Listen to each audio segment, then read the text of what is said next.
Stand for the pledge of allegiance, remain standing after Diana reigns with us in prayer. I pledge allegiance to the flag of the United States of America and to the republic for which it stands, one nation under God, indivisible, with liberty and justice for all. Let us bow our heads in prayer, please.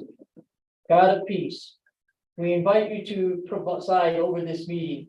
Even if there are different opinions, give us the unity of spirit. Help us to each listen politely as others share their points of view. Help us to work as a unified team in combining ideas for this great outcome. Help us to work as a whole with the council rather than as individuals trying to promote our own agendas. May we continue in the spirit of camaraderie in this room and work together on our shared mission. Our Heavenly Father, is our prayer tonight that you would bless us all and especially give our council members and staff guidance and courage to do what is right. Allow us to be led into godliness through a biblical example. Please grant that we may have wise and mature role models to follow to lead us to a more like Christ. Let courage fill our hearts that we might not be surprised or disagree with us. Let us press towards the goals of the council, being only concerned with what honors all of us. You, the skill sets and knowledge that each council member brings to the table tonight. Lord, who enlightens, we ask for your supernatural wisdom as the council makes some tough decisions during this meeting.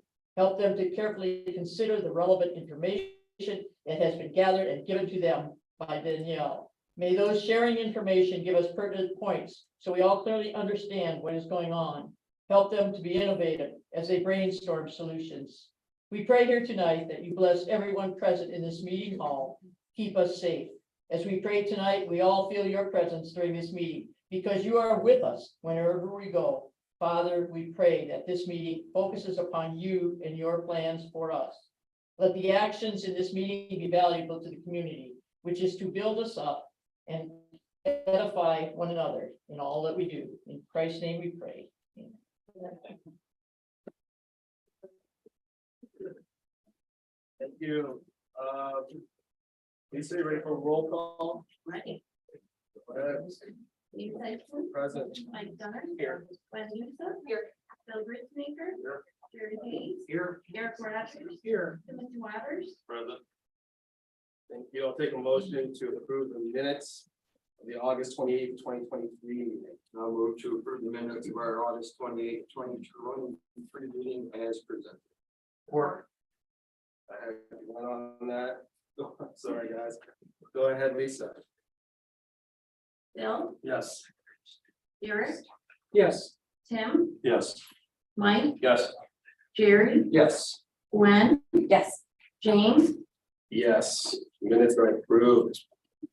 I need a motion to open public hearing on the budget, capital improvement plan, and wage scale. Make a motion to open budget, public hearing on the budget and wage scale.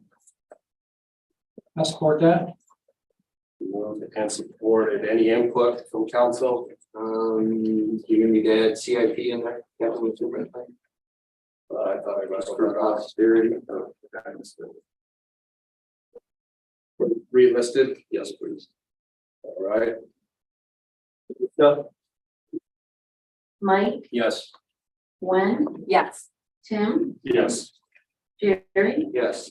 Eric. Yes. Bill. Yes. James. Yes.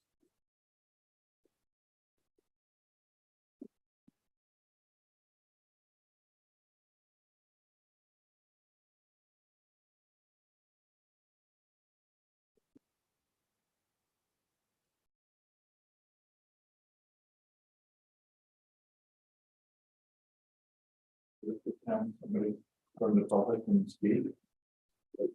Yes, this is a public hearing on the proposed budget. If you'd like to come up, state your name and address. Save that for later. Okay. All right, seeing no other public comment. I'm not. I'm sorry. Is this the time when we can talk about the library board? If you so choose, you can do that now or during public comment. I can wait. It's up to you, Well, are you gonna vote before or after? after both. Okay. Okay. This would, any comments you have now would be reported for the public hearing on these three.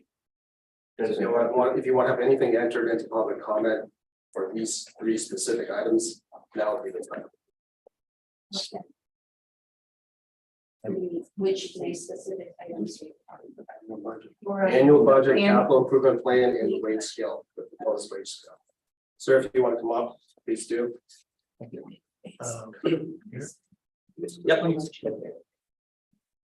You just want to state your name and address for the record.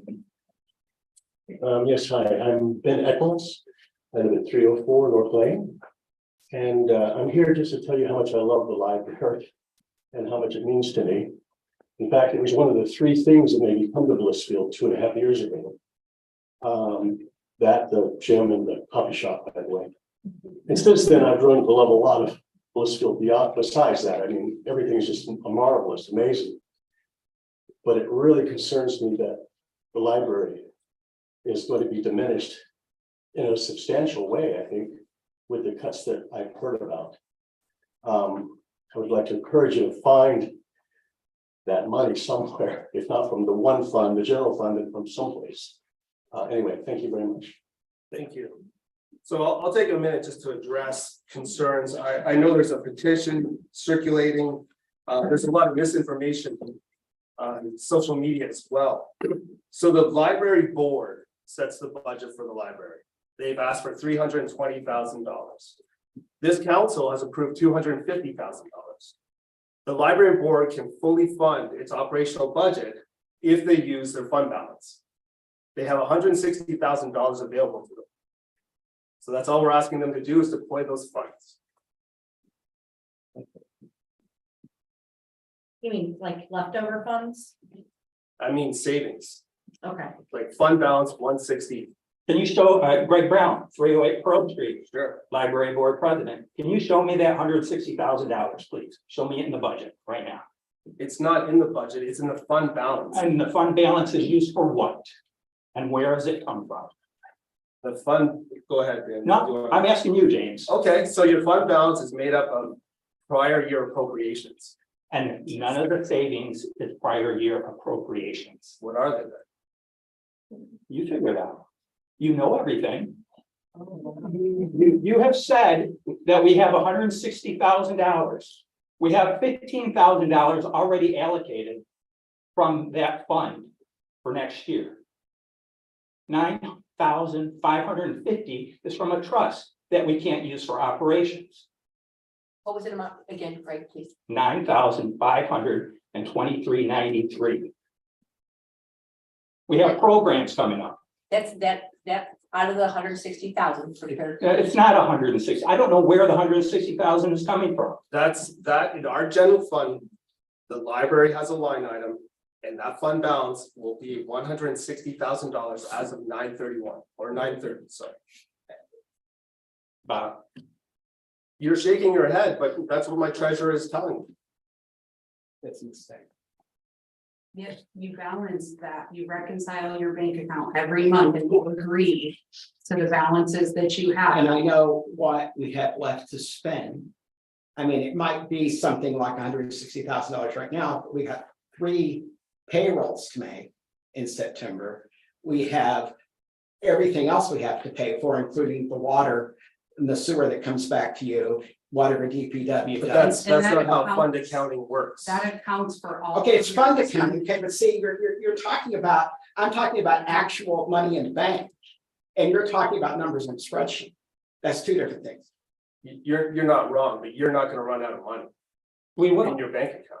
You won't, because the There's village not will fund $160,000 your, there's not gonna be $160,000 on 9/31.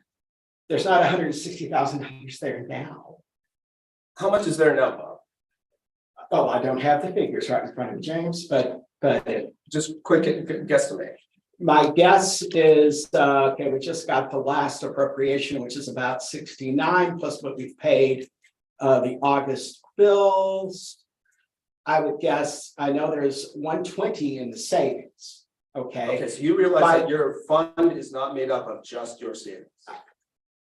and I'm gonna get to that. Okay, So we have, I just did the figures this afternoon. I would project we might have $10,000 left in operating. see, I think So this that's is where the misinformation comes from. Excuse me, I think this is where the misinformation is coming from. from where? From the fact that our treasurer is telling us that you will have $160,000 in your fund as of 9:30, and you disagree with that. I don't know where you're getting that money. Just like you said, you have $120,000 in your savings account. We have 120 in savings. It's part of it, but it's not the total amount. It's $40,000 in your operations account. Right now, That's. but that's as of 8:30, not 9. Sorry to interrupt you, Greg. Do you have anything else? I mean, what you're saying, the numbers aren't there. I mean, Brandon even just said it. So I mean, you say there's $160,000, there's not. There is as of Right now, but we have utilities, we have water, we have sewer, okay? We have to pay DPW for a building we don't own. And then your fund balance gets replenished by appropriations. And appropriations next year, if you give us Next year. 209, I mean, it depends on what number I mean, when I left the meeting the other day, it was 308,000. Now it's 209 in the paper. No, it's 248 is what we landed on. Well, then the paper, 209 was the original The proposed information that was in budget. the paper was 10 days old when it was published. that was just the one from this last paper. I understand. And that's Is not it accurate information. 248 is what's published in the budget. Even at that, we're gonna have to shut, we're gonna have to close, because That's up to you and your library board. You can certainly function at the 320 level if you so choose. we don't have 320. I'm sorry, I can't explain fund accounting to you tonight during this meeting, but I can certainly show We you. all we asked I for can is an certainly show appropriation. you that. The appropriation that we asked for was a 320, whatever. You didn't Correct. appropriate, give us money last year for attorney's fees when you asked us the 25,000, yet you say it's there. And it's not. No funds ever went into our accounts for the $25,000 for attorney fees. We asked for it again this year because you still want us not to be part of the village. We still are incurring. Well, we're not saying we don't want you to be part of the village. What we're saying is the model is not sustainable and we're asking to seek alternative income. Okay, Alternative the library provides a service to the community. Correct. We don't understand. have income. You have revenue streams, What would they be? taxes, just like the village has revenue streams, taxes. What taxes? What are we collecting in taxes for the library right now? I'm not sure. There's nothing, because the village in 1963 stopped collecting the $500,000 appropriation. And so we've asked you to go out and find those alternative sources to help offset. And we the have, cost. and we have gone out, and Great. I've told you that, and we told you it's gonna take time. So at least fund the library like it's supposed to. Do you realize that no department has been fully funded by this council? Each department has had to make concessions. And Police, DPW, offices, water, sewer, not a single department is getting what they're asking for. People have to make concessions. We have to make this budget work. We need operational costs being covered. We cannot cover $320,000. but yet you can give us pay increases to everybody. Yes, we can. Just like you're asking for pay increases. Yeah. Are you not? For my employees, yes. Yes, But not for the we're doing the board. same thing. Well, our board is not taking any pay increases either, but we are looking for, through our study that we discussed in depth at one of the previous meetings about how the study went about and how you were invited to attend and participate in the study, yet you chose not to participate in the study for your rationale. That's a point. I'd like to bring something up for just a brief moment, if I may. I went back through some of the videos, had some opportunities to look at some of the past videos. And on July the 18th of 2022, there was a very lengthy meeting over 2 hours that we had with Claire. And I know that Bob, that you were there, and Greg, you were there. In fact, pretty much everybody on your board was in attendance at that meeting.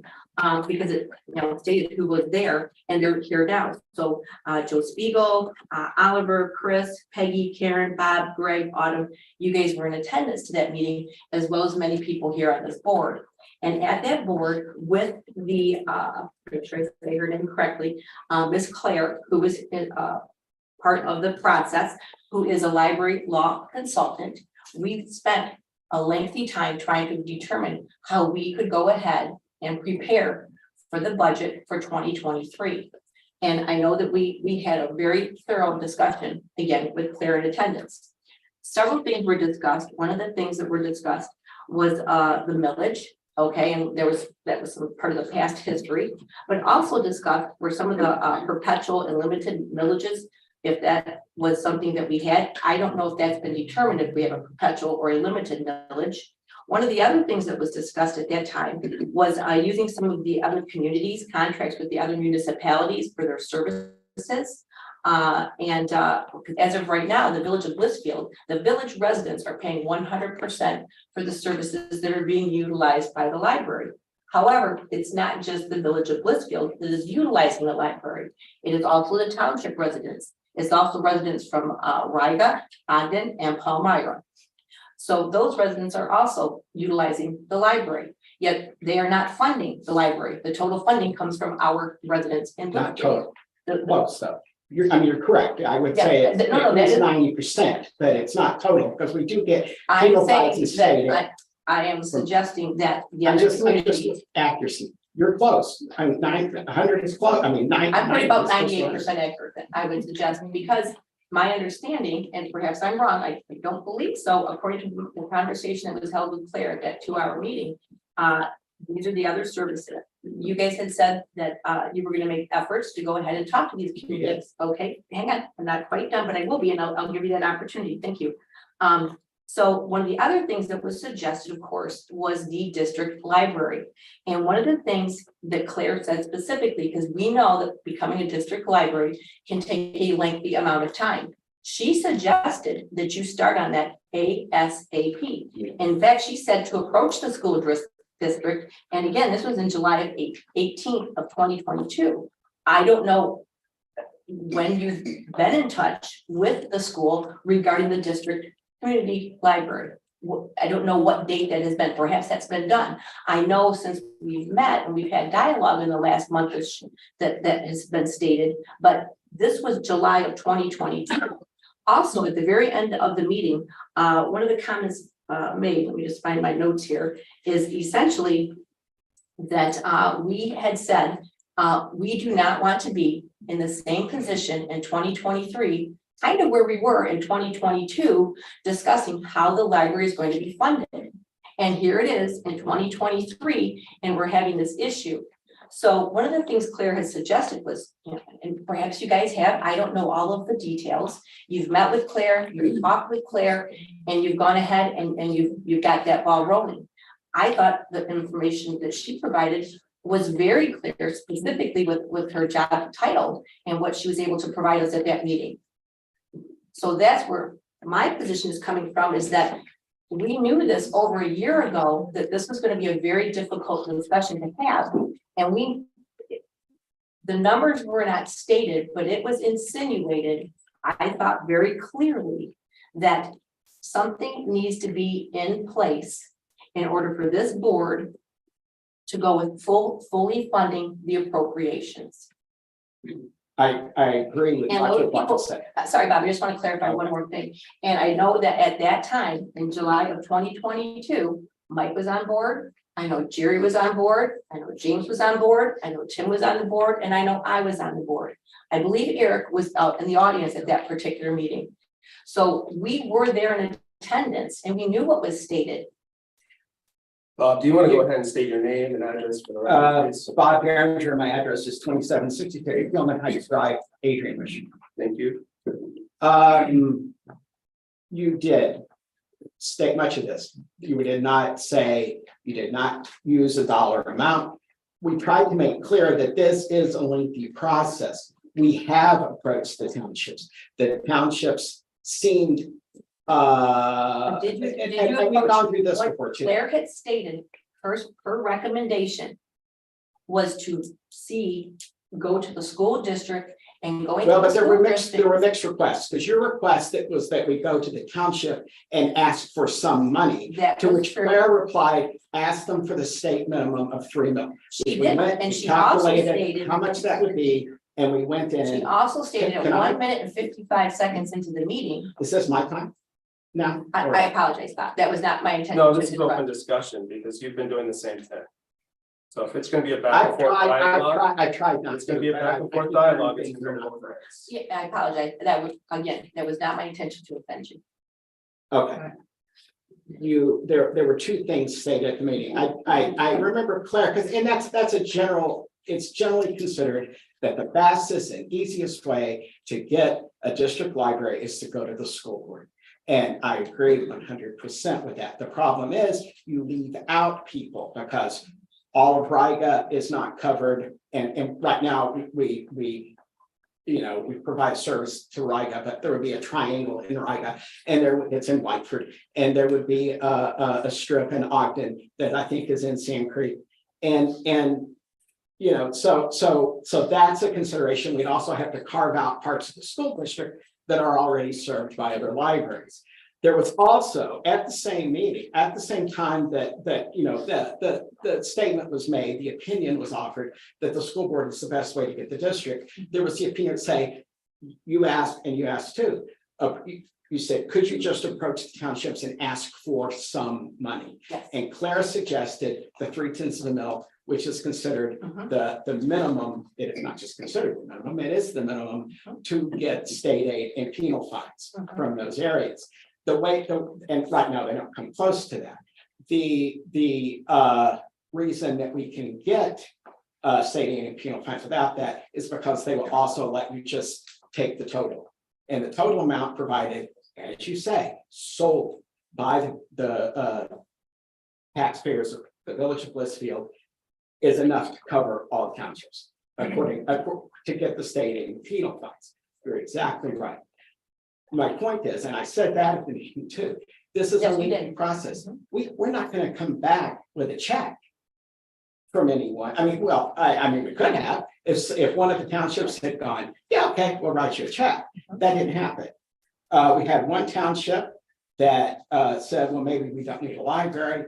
We had the other three that were, basic levels of positive, basic levels of positive attitude, but no one was writing us a check. In fact, they all wanted to put it up for a vote. So if I may ask them, Bob, have you been to the school district?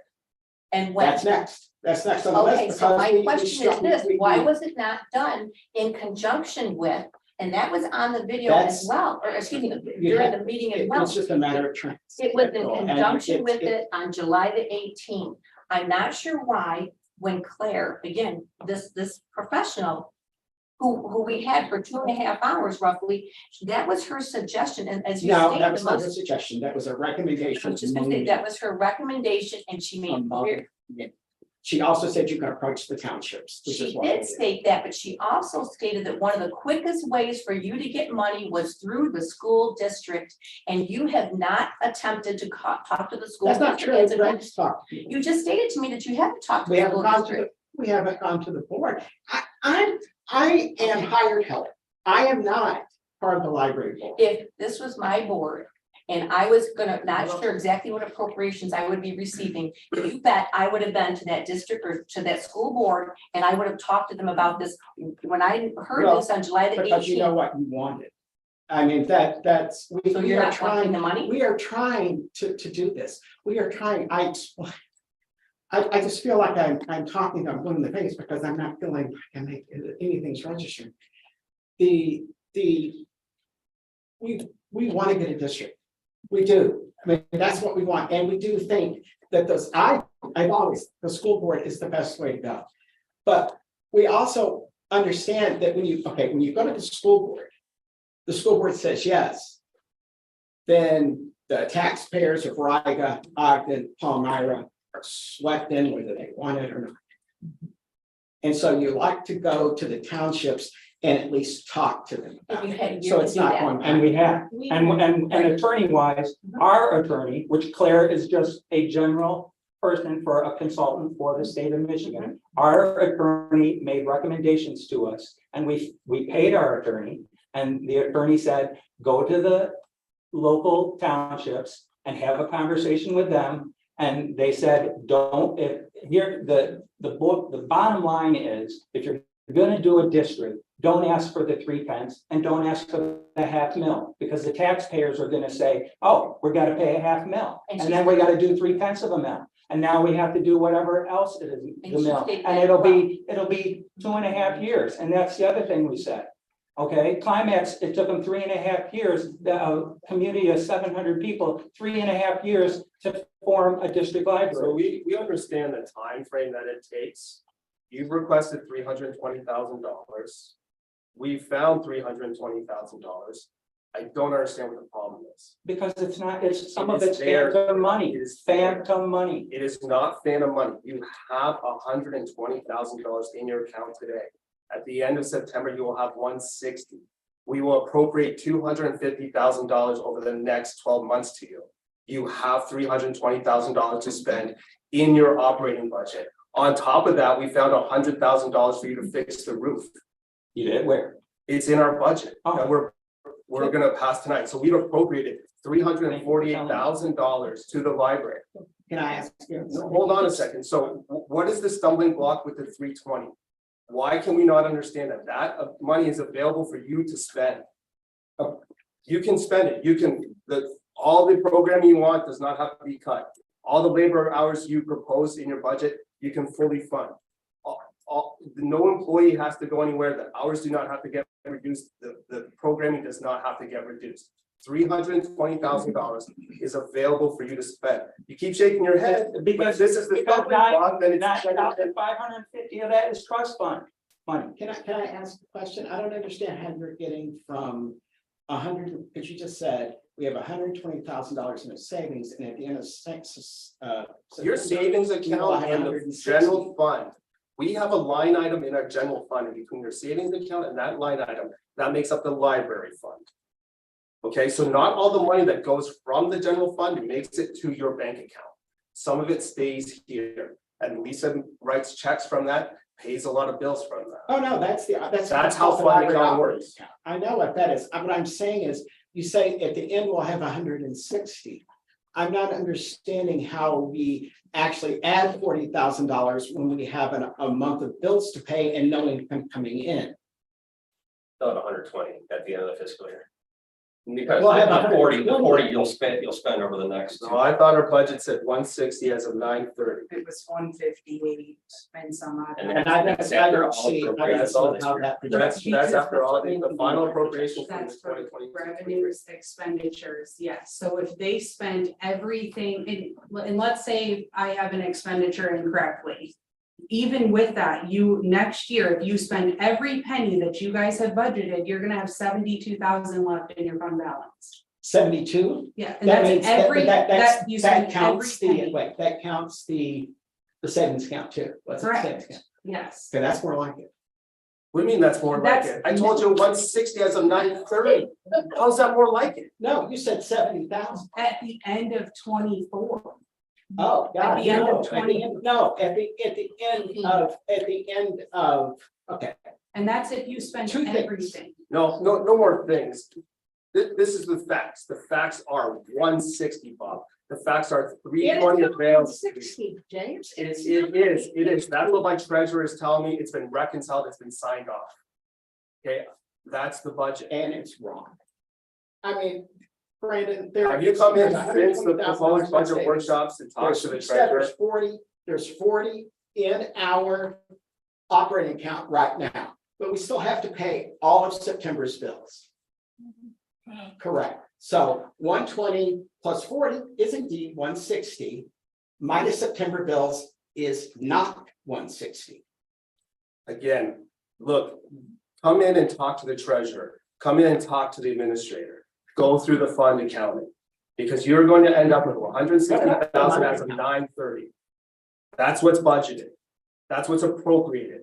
You still have money, revenues coming into that fund. No, we don't. Yes, What money you- what yes, money you is do. coming in, James? From the general fund. No, no. We have, all our appropriations have been paid, all four. We have 4 quarterly I don't installments. know how. else to All of them explain are this. currently in the account, 100%. I don't know how else to Is there explain this, anything Bob. that Randy could do to assist? Yes, but I don't think tonight's the appropriate time. Like, you've had 2 weeks to come in and talk to them and get an understanding of this. 160 will be your fund balance. That's your starting balance as of 10/1. October 1st, you're gonna have $160,000 at your disposal. And that includes the savings account, right? Of course.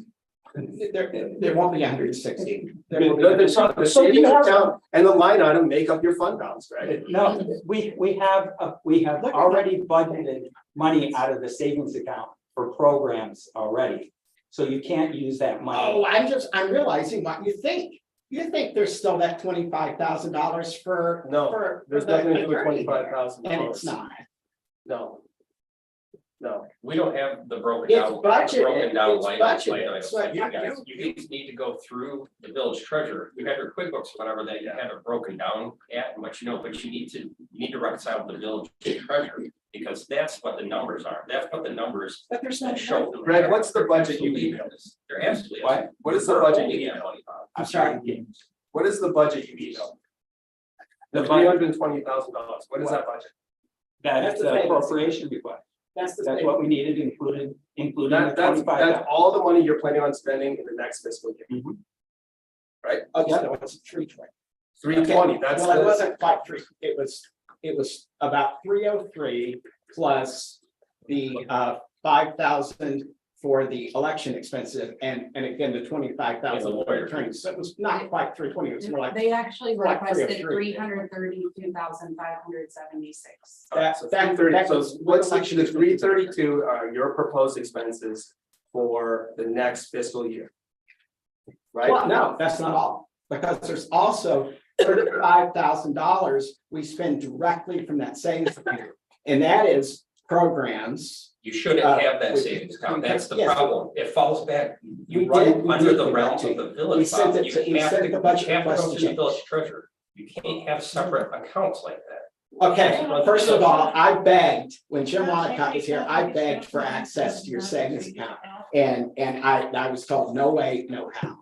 So we have, but it doesn't matter. I reconcile my stuff with Brandon everything. In fact, the figures I show the library board come from Brandon.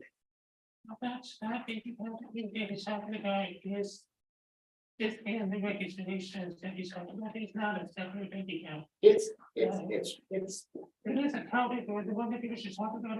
Yeah, it's called savings account. The savings account, that he kept saying that the signature $25,000 out is accounted for in the bank reconciliation, so it's not a separate bank account, okay? Okay, that's not the thing. In fact, the library board, no one in the library has access to our bank accounts, by the way. We bring, all the money has to go, I bring bills to Lisa, I bring deposits to Brandon. We cannot put anything in or take anything out of those accounts. And is your fund broken down, both savings and operations, and wages and all that? Savings and operations, we have two different bank accounts. It's not our, well, the budget is broken down. Essentially, everything we used to pay from the general fund back in the days before there was this transfer of money. That's, I mean, at some point I can bring you in the spreadsheets, the way I show it to the library board, is that's all in white. Because again, the numbers are all, they've all been put together now. We used to have two separate funds. But, and then I did all those in white and all the library funds, so they came directly out of the savings account, what we call the library fund, in gray. And so now they're all together. So I just do, payroll, operating expenses are in white, and then the stuff we routinely pay from donations and sponsorships and penal fines and things like that come that directly from the library fund are paid are in gray. So I do keep it separate. And they still go to Brandon though, every program, all that stuff needs to be. It is. Okay. It is. We have separate line items. Taste of state, RRP, absolutely. everything's a separate line. Yes. And in fact, you get that every month. I send that to you. Again, the problem falls back to, misinformation and perception and whatnot. Some, people like to stir the pot on social media. And I've been one of them in the past, been called social terrorists on social media, I like to stir the pot, but you need to be factual about the stuff, to get the information out to the public. And the problem is, people are spreading rumor that we're quote defunding the library. That's absolutely not true. We are funding the library as much as capable. I'm a numbers guy. If you look at what you're asking for, you divide that up by 3,400 residents, or what do we have here? It's about $100 each. It's That exactly. doesn't right. That's include, correct. that doesn't include all the maintenance that falls back on the village residents that we have to pay on that building. It doesn't fall back on the roof. It doesn't fall back, it doesn't take into account the parking lot that we have to do. It does. That stuff falls back on, Maintenance it's gonna because fall back on the village residents. We've asked you for a year now, and Gwen and I don't agree on everything.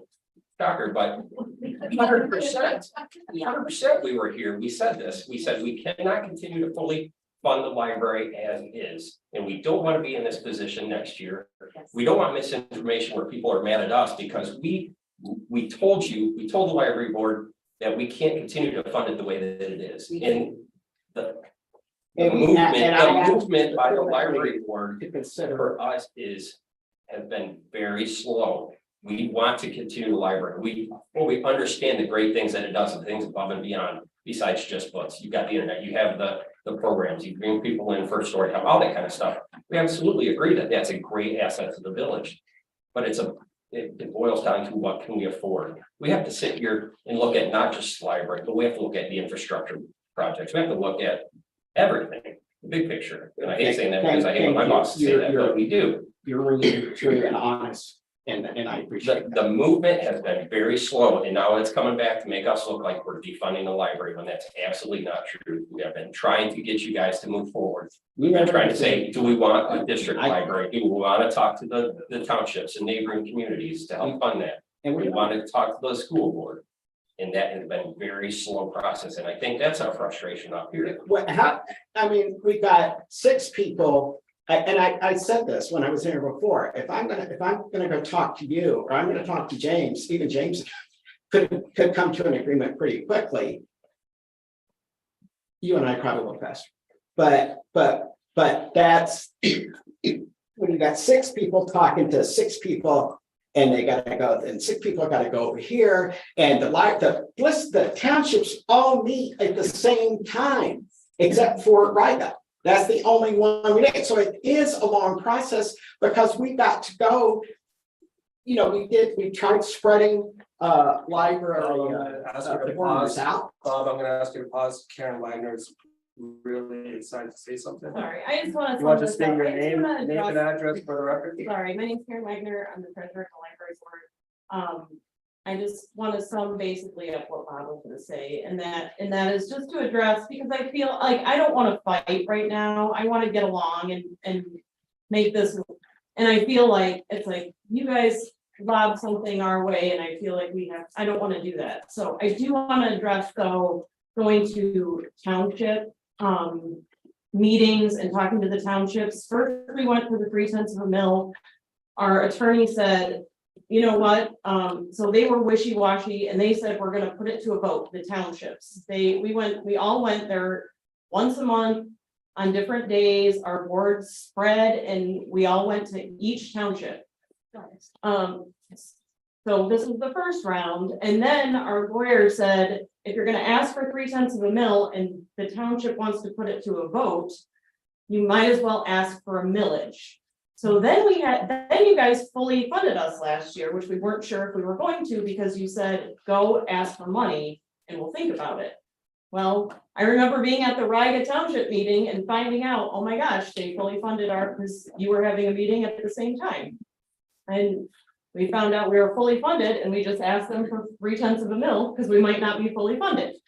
So then our attorney said, okay, go back and talk about district forming, and they are wishy-washy about that too. So some say, yes, we want to form a district.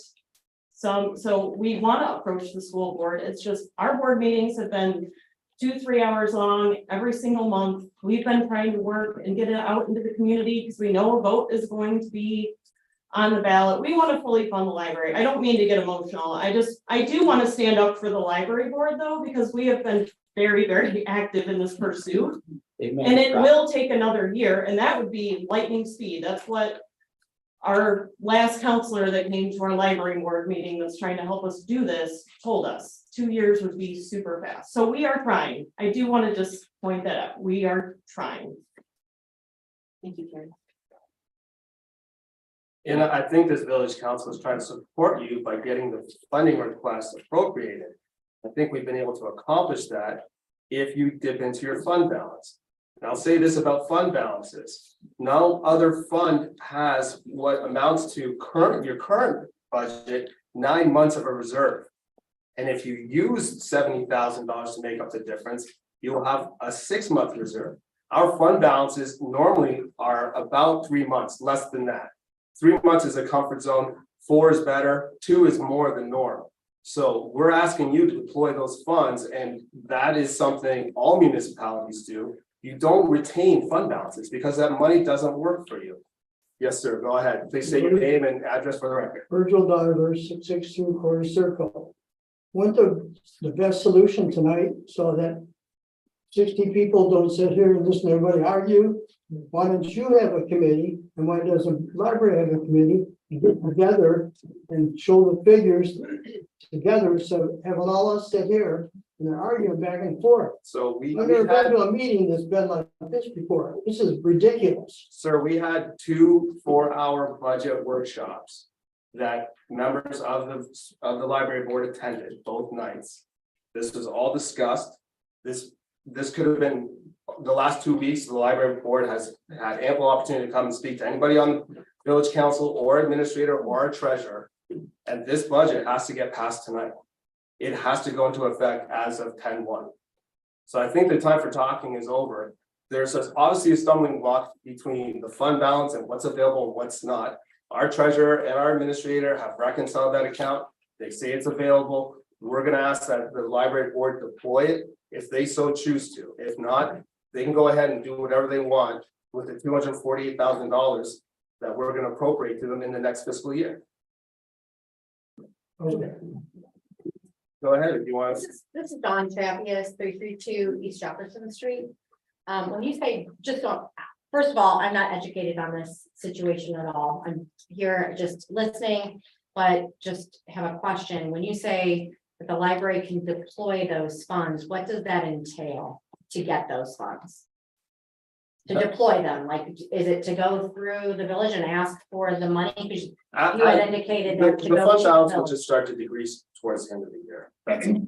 Okay. They get a quarterly, basically a quarterly payment from the village to use that money. So they have the money, is what you're saying. Think of They just have to ask for it. So No, think of not the village as the quote bank, Sure. if you will, okay, and that's exactly right.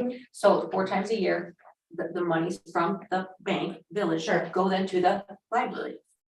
And then that's how they.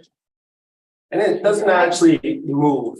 Right. I An entry is understand, but made. you said and- deploy, okay, Yes. but you use the word deploy, Yes. they can deploy those funds. Yes. So I guess me as a, resident of Blissfield, that I'm having a hard time understanding where the disconnect is between you all and the library board, but I'll, leave that for you guys to figure out. But my other question was, whether the board has considered any grants. Have we applied for grants? Have they been denied? Have we received any money? The library board is constantly, in fact, when Greg Brown was here during our budget workshop, emailed me that night about a grant opportunity. So nobody works harder than our DDA, our library, our administrator. The people that work in this village are incredible at sourcing funds, grants, and opportunities. So who's in charge of applying for those grants? The board of the library or Yes. you all? Okay, The board of the library is an autonomous board. We Okay. don't have anything to do. I just didn't know who applied for those grants. Yeah. Okay. Yes, sir. I'm the guy at 421 South Street. I support the library. I use it a lot. I think it's an asset to the community. We agree. Huh?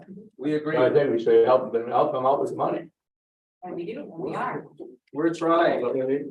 we are. Paper, they say that. The paper, Well, who gets the information to the paper? the advance is an accurate thing. Well, did you call out? The advance was published what was provided to them. I do want to be very clear about that.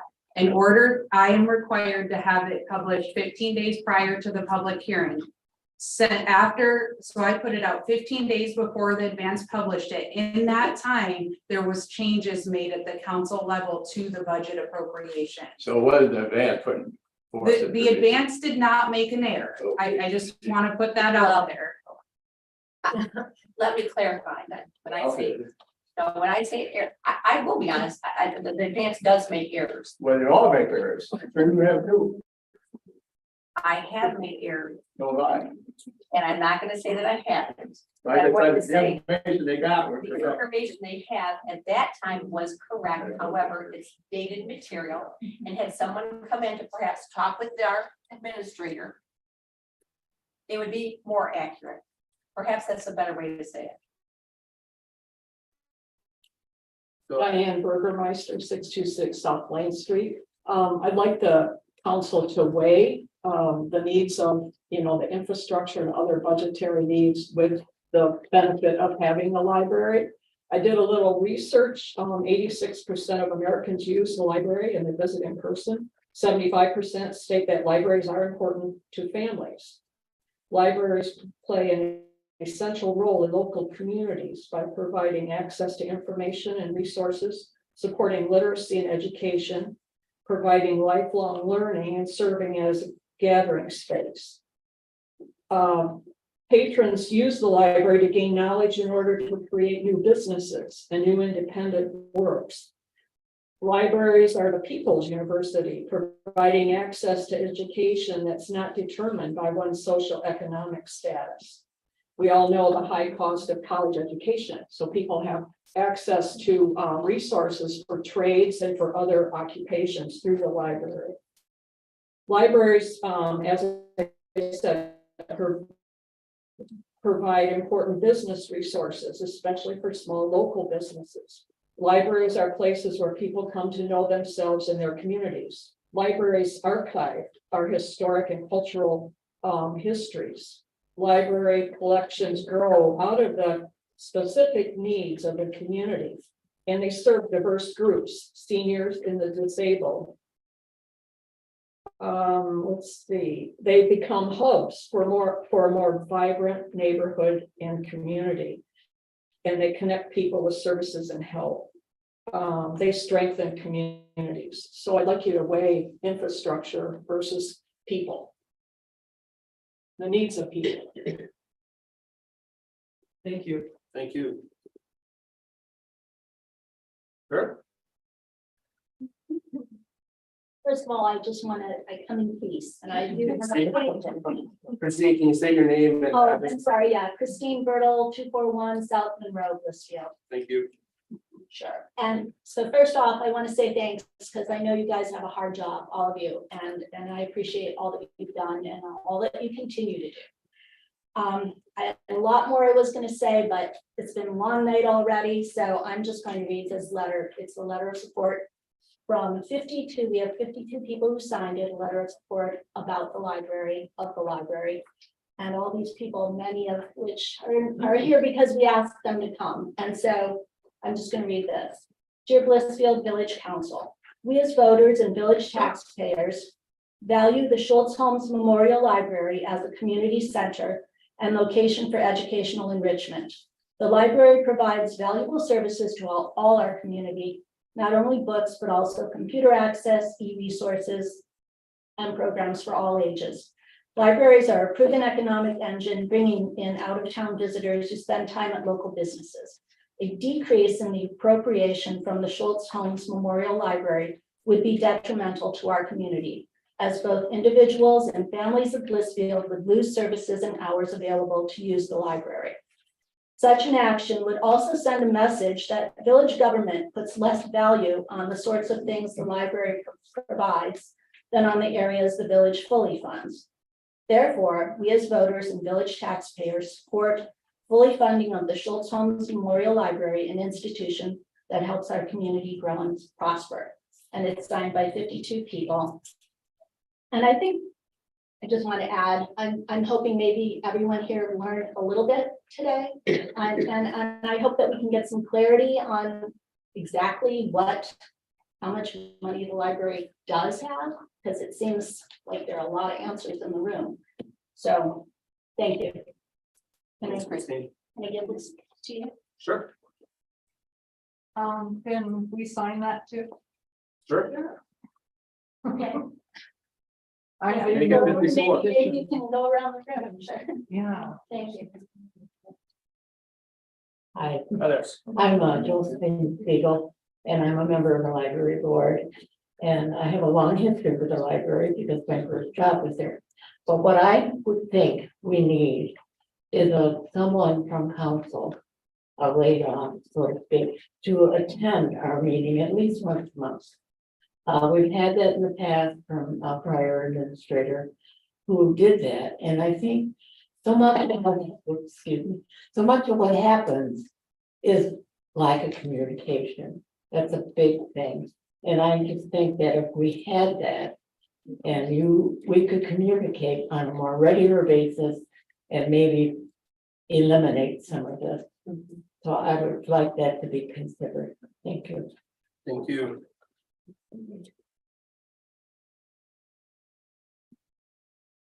Any further questions, comments, or input regarding the proposed?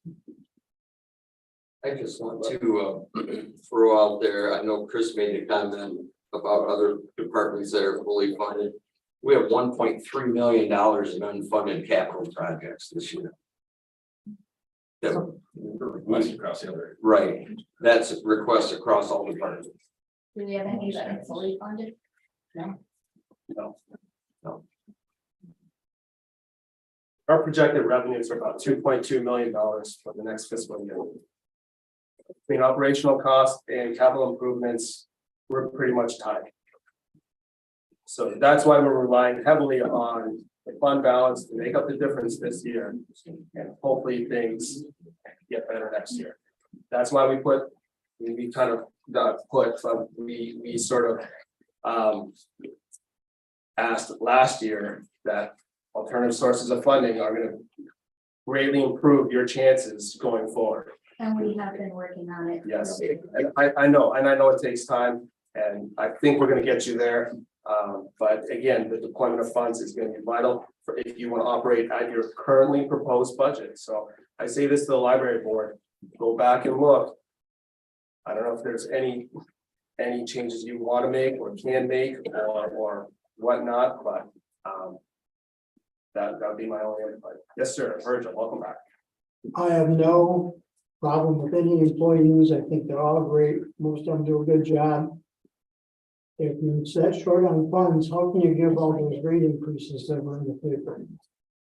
So If I owned a business for 35 years, if I was in the hole, I wouldn't be giving my employees a rate increase. Yeah.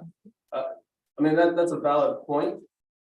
But in order to attract and retain employees, we feel as though they need to be paid a market value. So we did a market valuation study. And I mean, that's what we're faced with. We either attract and retain and make changes to the wage scale, or we begin to lose employees. So the market study that you had, and you have employees of less than 2 or 3 years experience, you're going to give them that much of a raise? Yes, because in other communities, they can easily go to neighboring communities and make that much more money. I don't think they could go to Dundee and get more money and work 4 hours in 4 days. Yes, we can. Dundee was one of the listed communities on our study. It's tough. I get it. I know. In my opinion, 4 days doesn't matter, 4 or 5 days. It's 40-hour work weeks. If you do that in 4 days or if you do it in 5 days, doesn't matter, in my opinion. You're still getting paid by the hour. So it's a 10-hour day or a 12-hour day or an 8-hour day, it's still 40 hours a week. I'm just saying in the business sector, you would be working 4 days. I don't I knew you're working 4 days and getting the money and the benefits they're getting and get that much of a raise. I was in business for 35 years and never heard of anything like that before. And I was in the service business. 8 hours a day, 5 days a week. You can take it from there. Thank you, sir.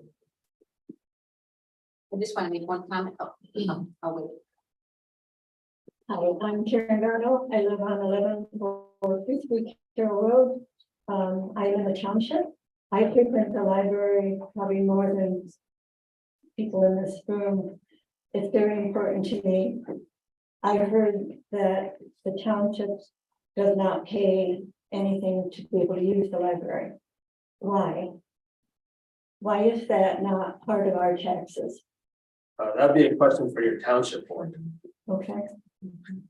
Because I'm willing, as myself, to be included in helping the library.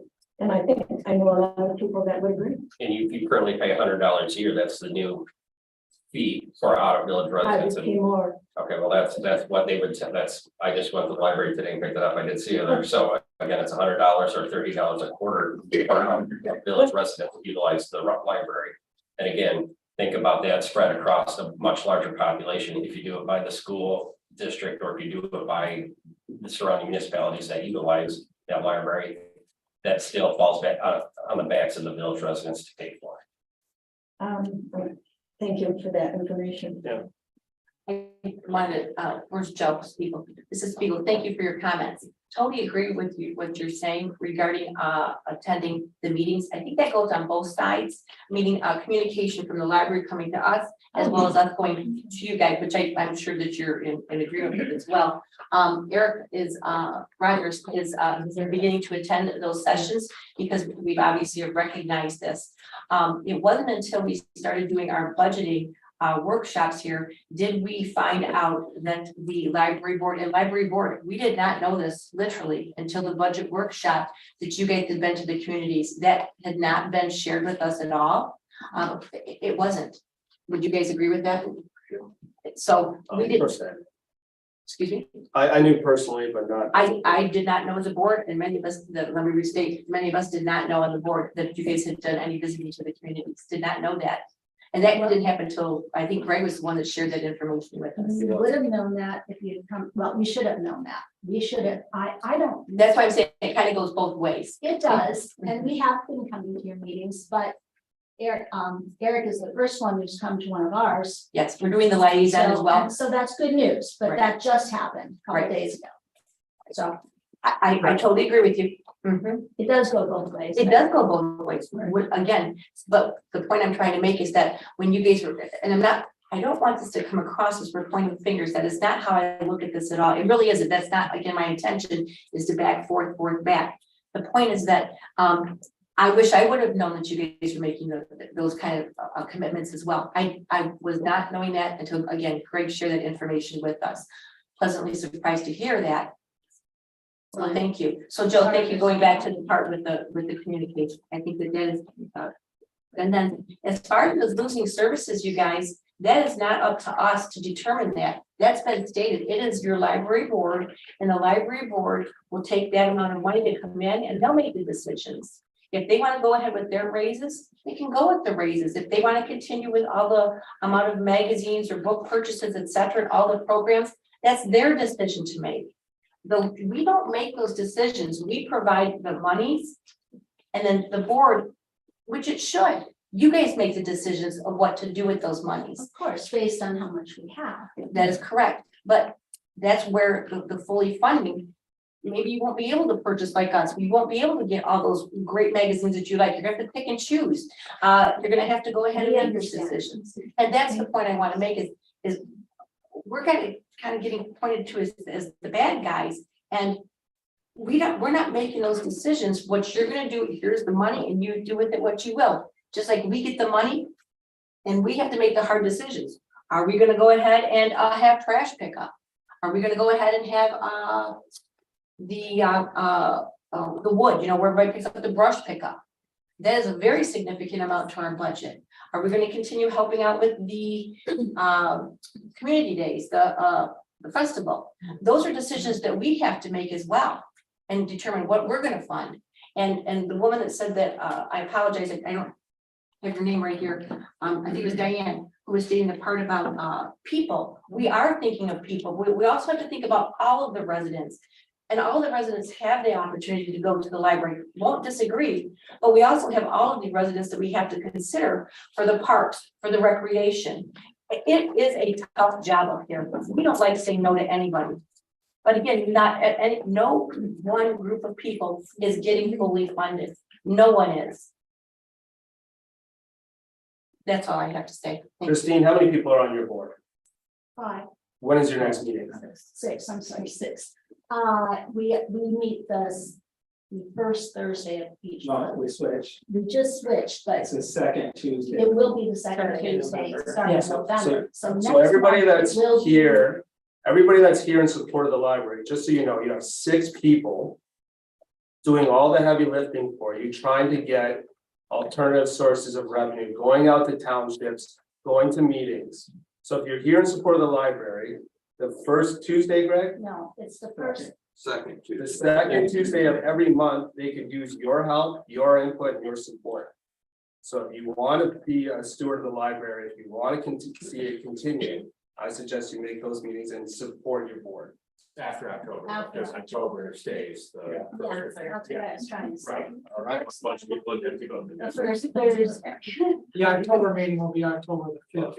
Is there any other comment of anything Clarify that. we haven't discussed? Any new I information? think so. Sure, go ahead. Your name and address? My name is Judy Eccles, I live at 304 North Main. Okay. Is there any way that things can be set up where you can donate tax, like wise? Donate funds to it under what is it called? 501c. Is there anything in the? Can we set up something like that so that we can donate toward the library out of? That would be a great question for your library board. So the library board works independently from village council. They are elected officials, just like we are. They're completely autonomous. So that would definitely be something we can. Help at all with, because I know that's an expensive process. Actually, it's really not. It's about a 7-minute process on the IRS website to get an EIN number. And then you have to file a tax return annually. That'd be about it. It's actually a fairly simple process. All right, because that would be. Yeah, it would be. Yeah. All right. Come on up. Yeah. I'm a talker, right? Jake Norman, 520 Gibson Street. So I don't understand all this either, and I'm one of the people who was guilty of being like, hey, go to the meeting, because I'm definitely a proponent of being at these meetings. Because I see people on Facebook spreading misinformation, just spreading whatever information they may have heard of, and I mean, kind of high binding, failing the troops, but. So my understanding though, if it sounds like there's a disconnect with the savings numbers between whoever, and like James advised, you need to reconcile that with Brandon, right? Or Mike. Yeah, right. Reconcile with Brandon. So there would be no stop if you guys, you appropriate X amount that's in this budget. Next year, when you revisit this, it'll be a similar request determined by the library board for whatever the request of funding is. And if they've shown more progress toward becoming a district library, and maybe it is just a timing thing, and they're making steady progress, or with a liaison there, you can actually kind of have more input and feedback for the board about that. That information back to the board here. Right. I wouldn't have any input on their. Right, but you would have the information for here to keep council in the loop as opposed as with regards to what they're doing. So you could potentially say, okay, these saving numbers are at this now.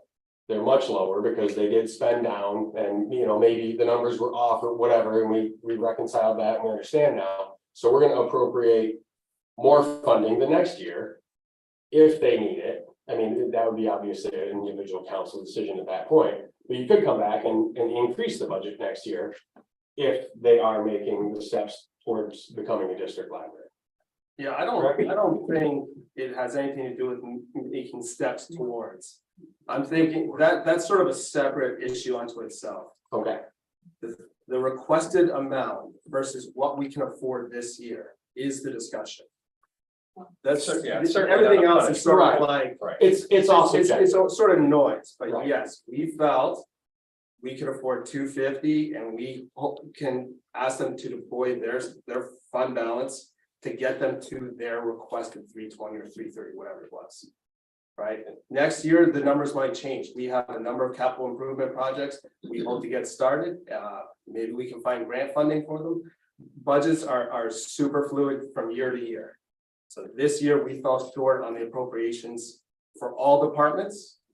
It just sort of hurts a little more with the library because I don't think they're expecting such a large deficit.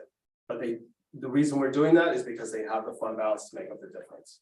So obviously we can't ask them to make up that difference next year in the same amount because their fund balance will be significantly decreased. So hopefully, yes, we can get closer to the number next year, but who knows what the next 12 months is going to bring.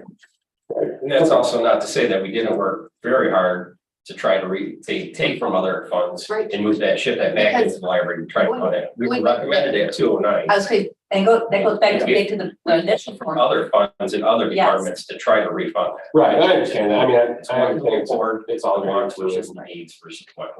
When the original budget, then that's what the advance published. The original budget had 209,000 allocated. So through 2 budget workshops, 8 hours, we negotiated 248 and change, almost 250. At one point, we're up over 3, but then the fund balance, we thought it was appropriate to bring it back down to a more normal level in aligned with the rest of the fund balances across the board in the village departments. Not to mention, we had 0 in that original budget for the roof. That's right. And found 100,000. We shifted stuff around. We took out of our street fund, local street fund, some other funds. We put off paving the parking lot at Blissfield again this year. We were gonna do that project. We pulled that off the table. To get a new roof. Yeah, and like I said, I like It's- the library. I know a lot of people that utilize the library for many functions. I think it's a wonderful asset to the community. I know you guys have to make tough decisions on that. You're a Parks and Rec guy, you know Yeah. that the Rotary Pavilion roof needs replaced as well. So Yeah. again, There's a do ton we of do that, do we do the library roof? It's a balancing act and that's what we're trying to do.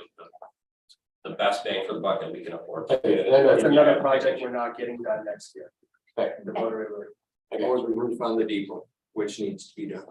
And the foundation and the deck. Side note, one time the Advance published a picture of me with a random child and stated that he was my son.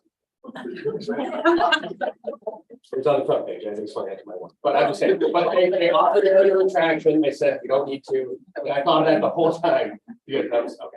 So, yeah, I know, it was, I mean, it's kind of funny, but. it was funny, I support the Advance as well. Your wife. That was- I wouldn't make 3 pounds. No, that's really my keepsake box, I love that. Thank you for your comments, Jake. Any other comments before we, Yes, go ahead? thank you. Danielle, can you refresh my memory as well? So in the years prior to this year of budgeting for year 2024, it's my impression that we have we've appropriated 100% of what the library has asked for in years prior. Is that accurate? As far as I can tell, looking back, yes, with the last year, however, they requested, you guys appropriated $278,375, which was reduced by $25,000 from their request. So they did have a reduction last year, which that equaled the attorney fee expense that they had requested. And that, again, as far as I can tell historically, yes, they were fully funded. Okay, so just again, when the library had the many years of fully funding, those were years we weren't able to do these other projects we're doing now that have been put on that back burner, that farmer field, etc. So I just wanted to clarify again, give, take, give, take. Thank you. So over the last 25 years, the library has spent $300,000 on that building. Okay, so you can say capital funding, things like that. That came out of our trust funds, out of our savings account that we had in order to put a new roof. I think it was 17 years ago on the library. We put 2 heating and cooling systems in it. You know, we've done the railing and safety stuff, and then we upgraded the bathroom. So, I mean, we've spent out of our funds a lot of money on that facility. We're trying to change that so we don't, so the village takes care of its building. None of us were on council all those years ago, and we're trying to make things right. And we did apply for the grant, which you guys gave us the resolution for. We'll know at the end of October. So we were working together. Would that be an agreement? That's a really exciting grant. I'm really hopeful we receive it. Any other comment? I'll take a motion to close the hearing. I move we close the public hearing for annual budget, capital improvement plan, and wage scale. Support. Moved and supported. Lisa, go ahead.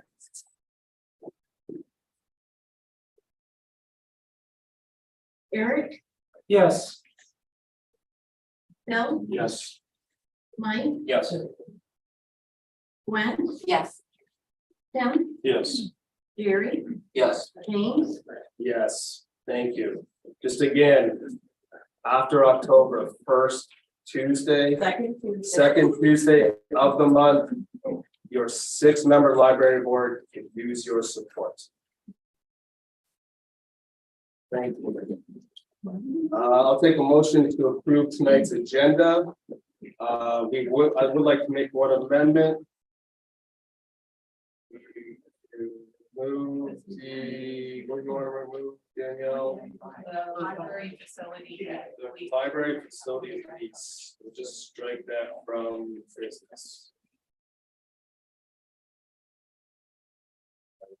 Breaking it down, what's the? The library, or specifically, Greg notified me earlier today that the library did not approve that and would like to look at it before it can be read for approval.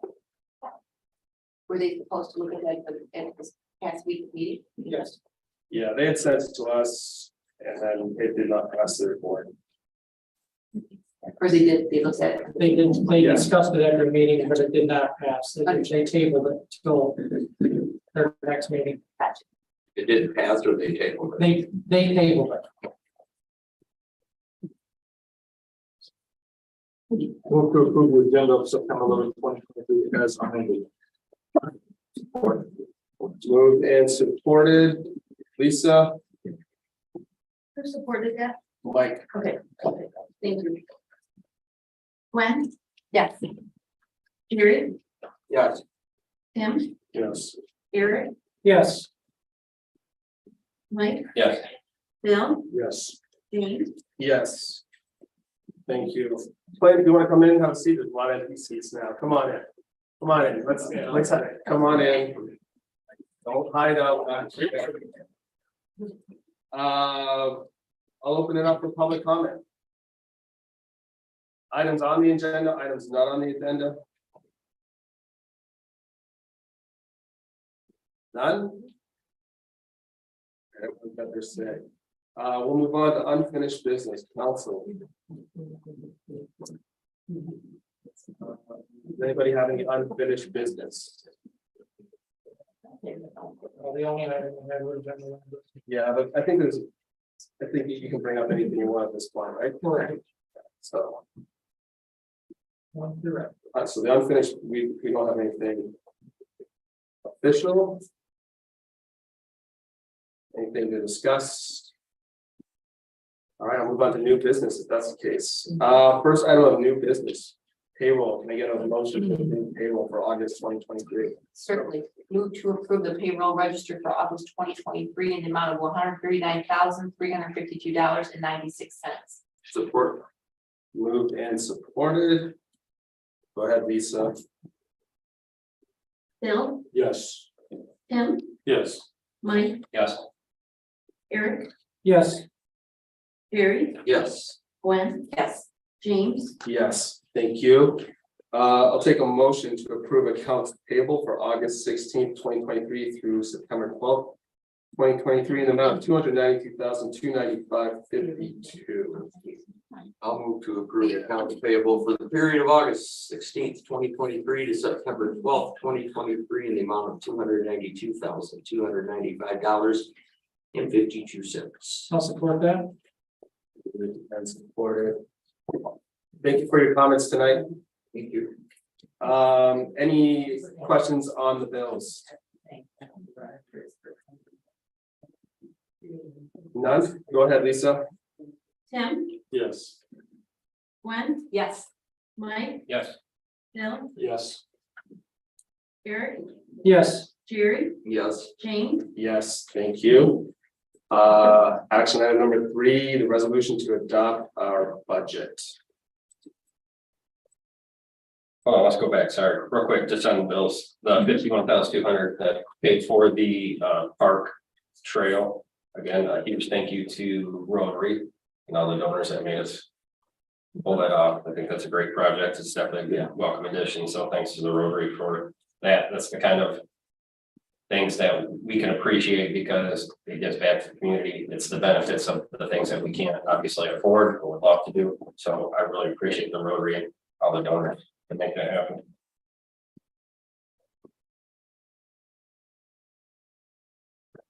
Move to approve the resolution adopting the fiscal year 2023-2024 budget as presented effective October 2023.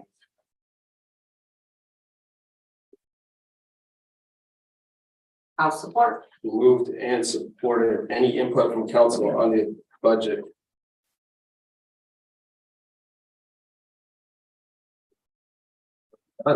Go ahead, Lisa.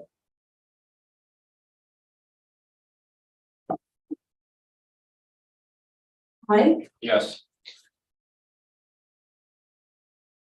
Tim, Yes. Eric, Yes. Jerry, Yes. Gwen, Yes. Bill, Yes. James, Yes, and before I move on, thank you, council and Danielle, Lisa, Brandon for staying late during those 2 work sessions.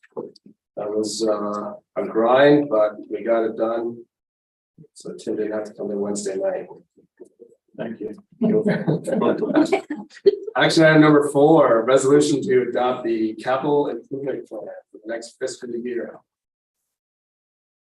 I move to approve the resolution adopting the 2023-20-30 capital improvement plan as recommended by the planning commission. I'll support that. Moved and supported. Thank you for the work of the planning commission. Lisa, if you will. Well, Oh, sorry, go ahead. okay, let's go back to, I know it's a working document, but I mean, like a lot of these is going out a lot, but a couple of these things we've already done, the workforce. We're talking about the streetlights and whatnot. Should it be amended or should we just approve it because it's a long-term plan? So I will pull those out as once they're completed, and then anything that's not budgeted in this fiscal year would then carry forward, and that's how I did it last year as well. But I didn't actually amend them out or not amend, but pull them out until it was done. But I do know that those are in there, and the planning commission, when they recommended this to you guys back in June, so it's been a little bit of time since they've looked at that, and that's why there's some of those changes in there. Okay. But that being said, you can amend any of that as well, if you guys feel it's important enough to do that tonight. Well, it's a working document, right? So it's always going to be. Yes, I mean, literally, planning commission goes back to working on this in January, so there's not, and in that, from the time it's adopted now until January, I have a folder where I keep track of everything that's done and moving forward, so it'll be start being changed in January.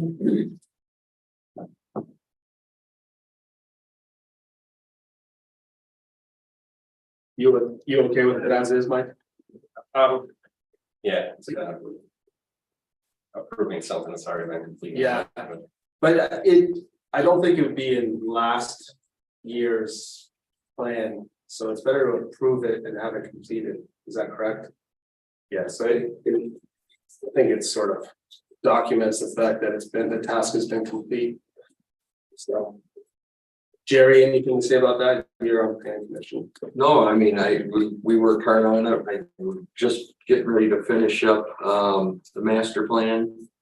So I think planning commission has been busier than it has in the past year, so. Nice job, Jerry. We're working hard on stuff. And it's nice to have her up there as well. It's nice to have a full board. Right, moved and supported. Lisa, if you will. Jerry, Yes. Tim, Yes. Mike, Yes. Bill, Yes. Eric, Yes. Gwen, Yes. James, Yes. Motion passes. Where are we? Number 5. Fiscal year 2023-2022. That doesn't make sense. Wage scale. Should be 2023, 24, that's a typo, I apologize. Not a problem. We want to have discussion prior to making a motion. So I guess I'll start. I've thought long and hard about this, and I've spoken to a number of employees. I've spoken to Danielle. We've looked at some other municipalities. The wage scale, the matrix seems to be at just about every single municipality I look at. They have some variation of it. Most private businesses that I know of have something similar as well. When you say matrix, you're talking about The scale, scale. the ladder, the ladder steps, however you want to call them. I know a lot of input has come down to benefits, but I don't think those are the same conversation. I think we have to strictly think about wages here and how do we attract and retain the best candidates and employees with the wages. We can guarantee wages, we cannot guarantee benefits going forward. Unfortunately, the cost is just skyrocketing. I'm seeing it where I work. I know others are getting just alternative benefit packages presented to them. So I also thought along the lines of like an executive board and what's best for the village. And I've come to the conclusion that the wage scale, the original MMM wage scale, to me, is the best thing for this village. And I know it's sort of, it doesn't, not everyone agrees with it. It's not fair and even across the board. But what it does is put all of our employees at a marketable wage. So if they go to a similar type community as us, this is essentially where they would be. I think this puts us in the average, right? This is the median. So we're not the high or the low end of that spectrum here. So that's what I would recommend. Dollars and cents wise, I think it makes sense as well. And then policy can be written after this with department head input as how they want to step up their employees to get them to the max wages. I think it is wrong to vote on the wage increase without having policy in place first. I think we need to have that laid out. If this is the way the majority of this council wants to go, how they're going to step from first to second to third to fourth to fifth, that policy needs to be written and in place before we fund this. So don't you think that would be a department head management tool that they could put in place that they could decide for themselves? It's similar to the HR policy that we just voted on, that we removed a lot of the things that people can penalize, and we gave much more power to department heads to manage people. I think this is another tool to do the same thing. I don't think we can afford that. I don't think it's viable. Do it over, what is your period? 2 years and max out the administrator at 106,000. We can't afford that. We don't have a policy in place to say what are the steps and who makes those steps and who recommends those steps.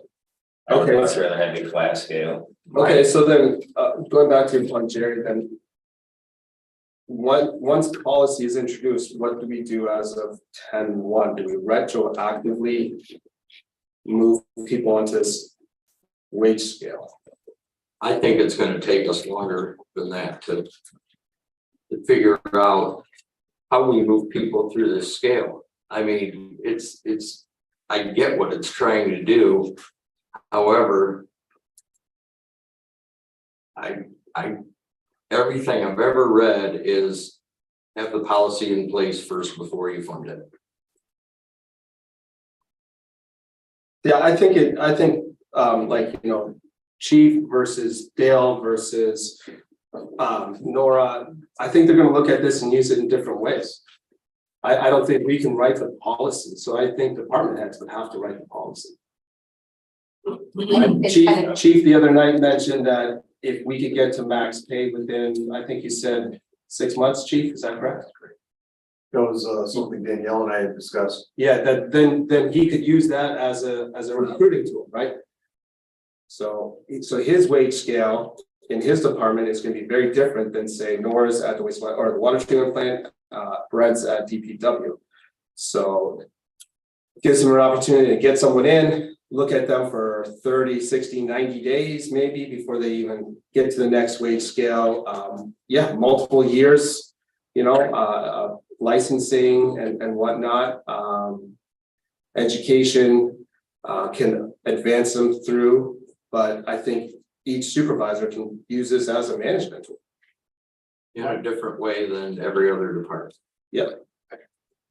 I lived this scale when I was employed. And it was typically a standard, steps 1, 2, and 3 were awarded on their anniversary.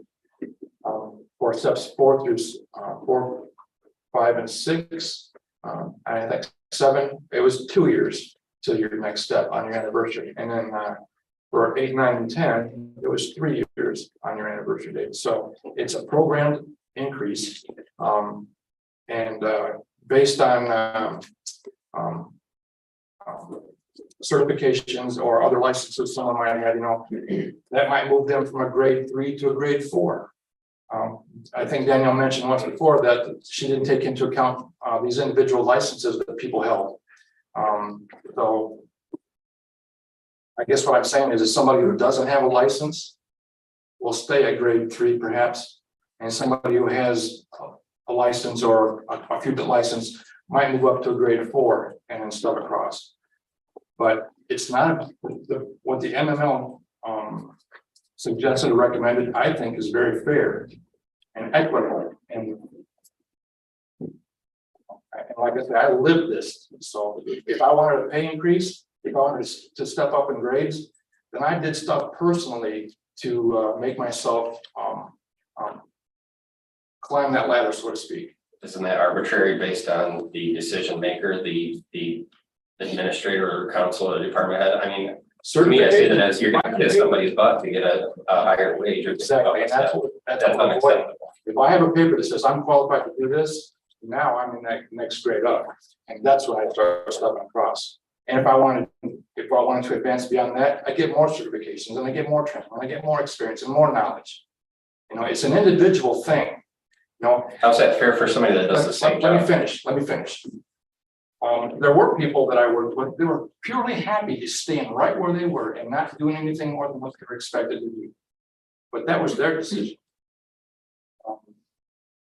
I don't think it's right that in 6 months, a new hire can come in and in 6 months later be at max pay. That's just crazy. That's not right. They haven't proven anything to me. They haven't shown any kind of initiative. They haven't shown any kind of trying to advance themselves. They haven't proven, they're not proven. How do you advance yourself as a DPW operator? What more do you do? You get licenses, you get And that's something education. we pay for those. Okay, and that's something we'll never be able to take away from. Just like when we train a firefighter, we don't take that training back. And if they choose to go to another community, they have that certification already that we paid for. I think this sets us up for more animosity and less morale than what we already have. I think we already have that. Yeah, it depends on who you are, based on that department's head. If because I'm friends with chief, I get $20 an hour, but chief doesn't like another officer and he gets $18 an hour, but that officer does the exact same job. How is that fair across the board? I don't think that it sets us up for pinning employees against each other. I don't believe that to be the case. Like I said, I lived this. So, and I don't believe everybody does the same job. They might be in the same role, but they don't do the same thing the same way. If that makes any kind of sense. There are good employees, like you know, and there are employees that aren't so good.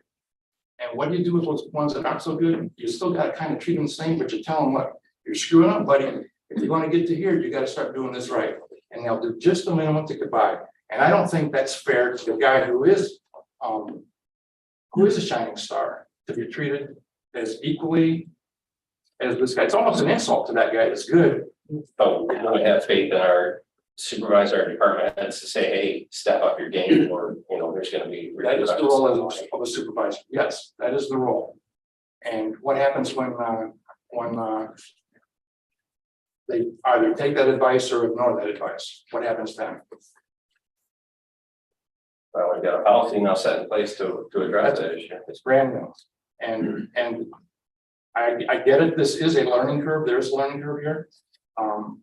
But to go from probationary to 6 months later, max pay is just crazy. Well, here's the problem, Bill. Our staff can't even figure that part out because we've had discrepancies over the past 3 or 4 set wage scales where people make different wages.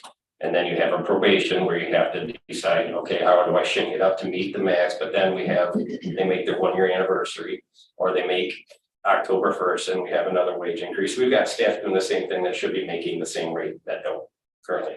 And that falls back onto just complications and our staff not being able to figure out those numbers. Is that because like, I don't know, I'm just thinking. Trying to simplify the process. Well, do people receive different starting wages based on the economy? Like you just hire in at a higher wage because the economy is going well and the wages are up, and so you're starting like, do you know what I mean? Like, so someone that's been here 8 or 10 years, it's not coming at the same hiring rate, the initial hiring rate, because the cost of living has pushed up wages and wages and wages. I think what this does is addresses that. You know where you start. Again, you want the same people doing the same job, making different wages. They don't. They have different experience levels. Based on licensure. Based on not necessarily, not just licensure, but tenure as well. So you're telling me that a guy that's been on DPW, because that's what you said, that they've been there 5 years, and a new hire comes in, and 6 months later, they now pay the same rate? Absolutely, they do the same job. That's not. I disagree with that, Mike. They're in the same. They're in the same office or in the same shop, but they don't do the same job. That new guy is still learning. He's still learning the job. You know, and that guy that's been here 5 years is probably the guy that's gonna be training. What this says, Mike, is after, we'll just take, you know, A and B. A starts and has 6 years in, B starts and has 1 year in. They do the same job, you're right, they're in the same role, and in 6 years, B will be making what A makes, but A will continue growth.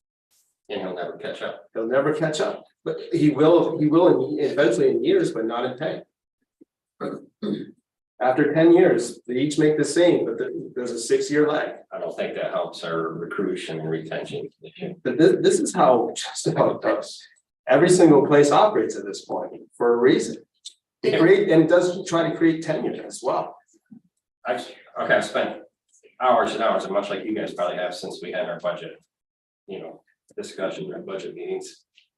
We've spent a lot of time and money on this MML study, right?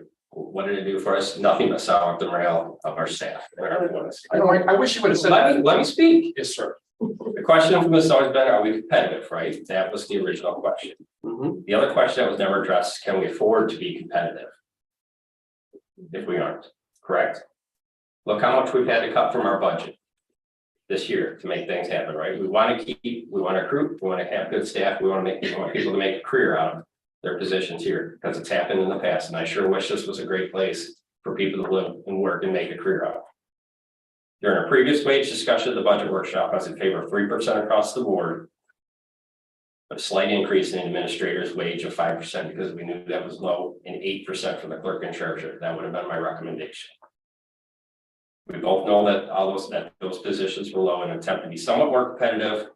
But obviously the rest of the village staff saw these changes as a slap in the face, which they obviously said that was. So I went back, taking a hard look at what we presented, what is fair, and that we can afford the village. I spent 2 hours calling 3 comparable municipalities in our area, in Winona County, Clinton, Morenci, and Hudson.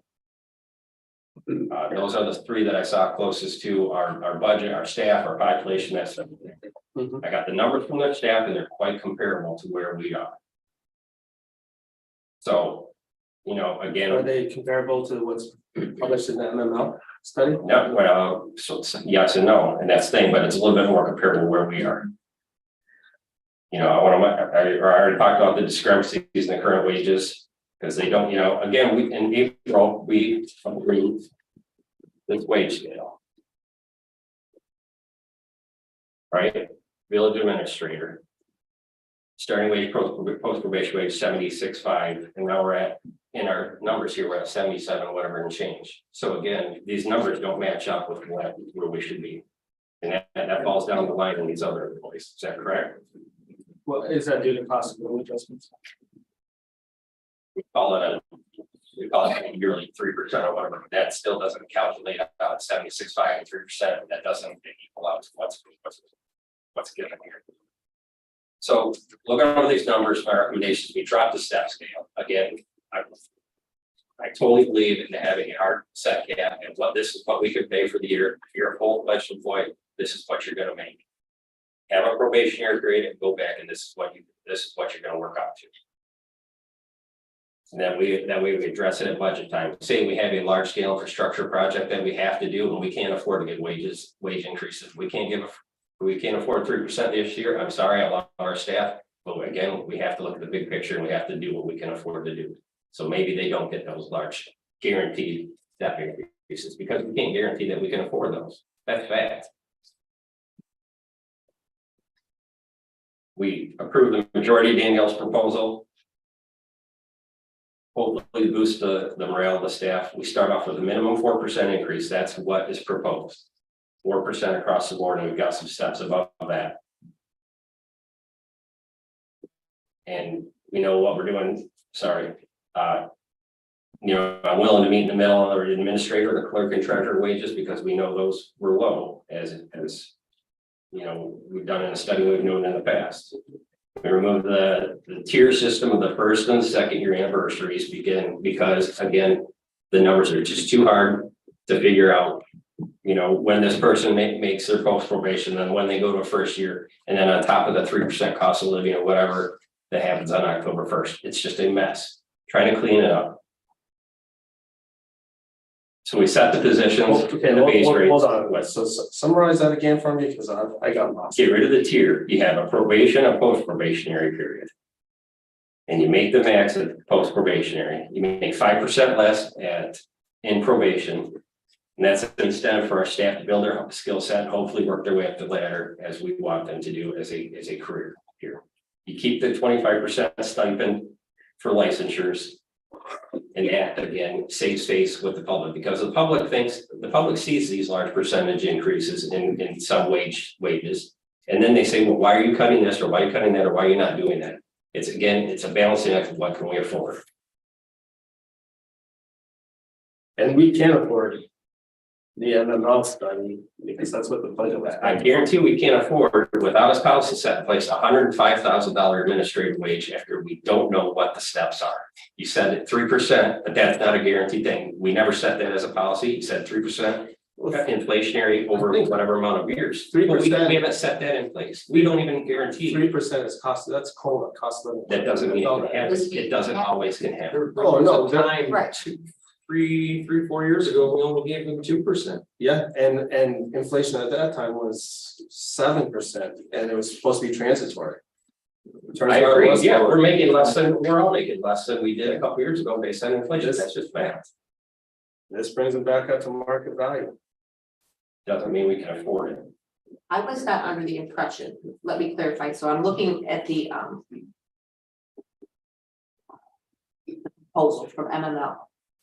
Okay, so when we take a look at the village administrator at that grade of 6, the base of 1 for year 1.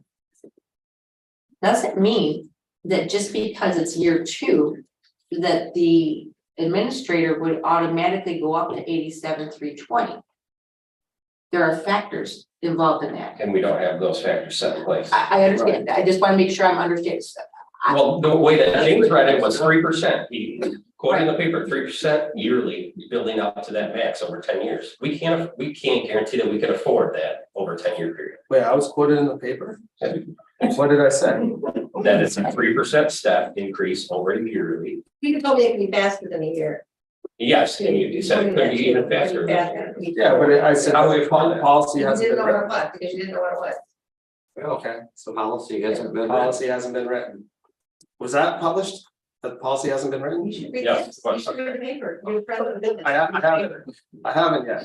I'm getting, it's in my pile of things to do, along with other unopened mail. Again, going back to Danielle's recommendation, it is very close on where we were at regarding the surrounding municipalities for the staff below that top 5 chain. Again, that top 5 change looks like the friends and family plan, literally. Yeah. Unfortunately, it does, and No. perception becomes Well, the reality. perception also is that we're defunding the library, and we know that that's inaccurate. Well, here's what I'm saying, a 10% increase, a 15, a 17, it's just not feasible. You have to again weigh what the public expects out of us and what we can afford. The public also expects us to retain our employees. Well, guess what? Those staff haven't left. The ones that are losing are the police officers. Okay, let's try this again. Let's go ahead with the morale issue and our people. We don't know what the future holds. I know if I went ahead and I can't speak for Danielle, but I sure think about leaving. From everything that's been discussed up here in this council. And if I can't speak for Lisa, nor can I speak for the other folks. But as far as I don't think. Well, and I'm not saying they don't deserve increases. I'm not saying they don't deserve more than there. I think that's how it's. Well, I I'll tell think you that's what, how I'll tell you what I came up with. And I think with Officer Corey, he accepted a job at a much higher rate that we cannot even begin to afford. Like that, I'm no offense, Chief, but I think his starting wages were gonna be above yours. Was that not correct when he went to Chelsea? I think that's what he told me. It's definitely higher. Yeah, like that's just not. Here's my point though, you need to lead by example, and again, I hate going back on the past, but. Wadicott wasn't perfect in any way, but he would say, if I can't afford it, or if we can't afford it, I'm not gonna do it, because it's not right for the village. He probably deserved a big wage increase, look what he got paid back when he retired, but he did it out of the fairness of our staff and what the village can afford. I mean, you say we can't afford it, I say we can't afford not to. And that's kind of where I'm at, like.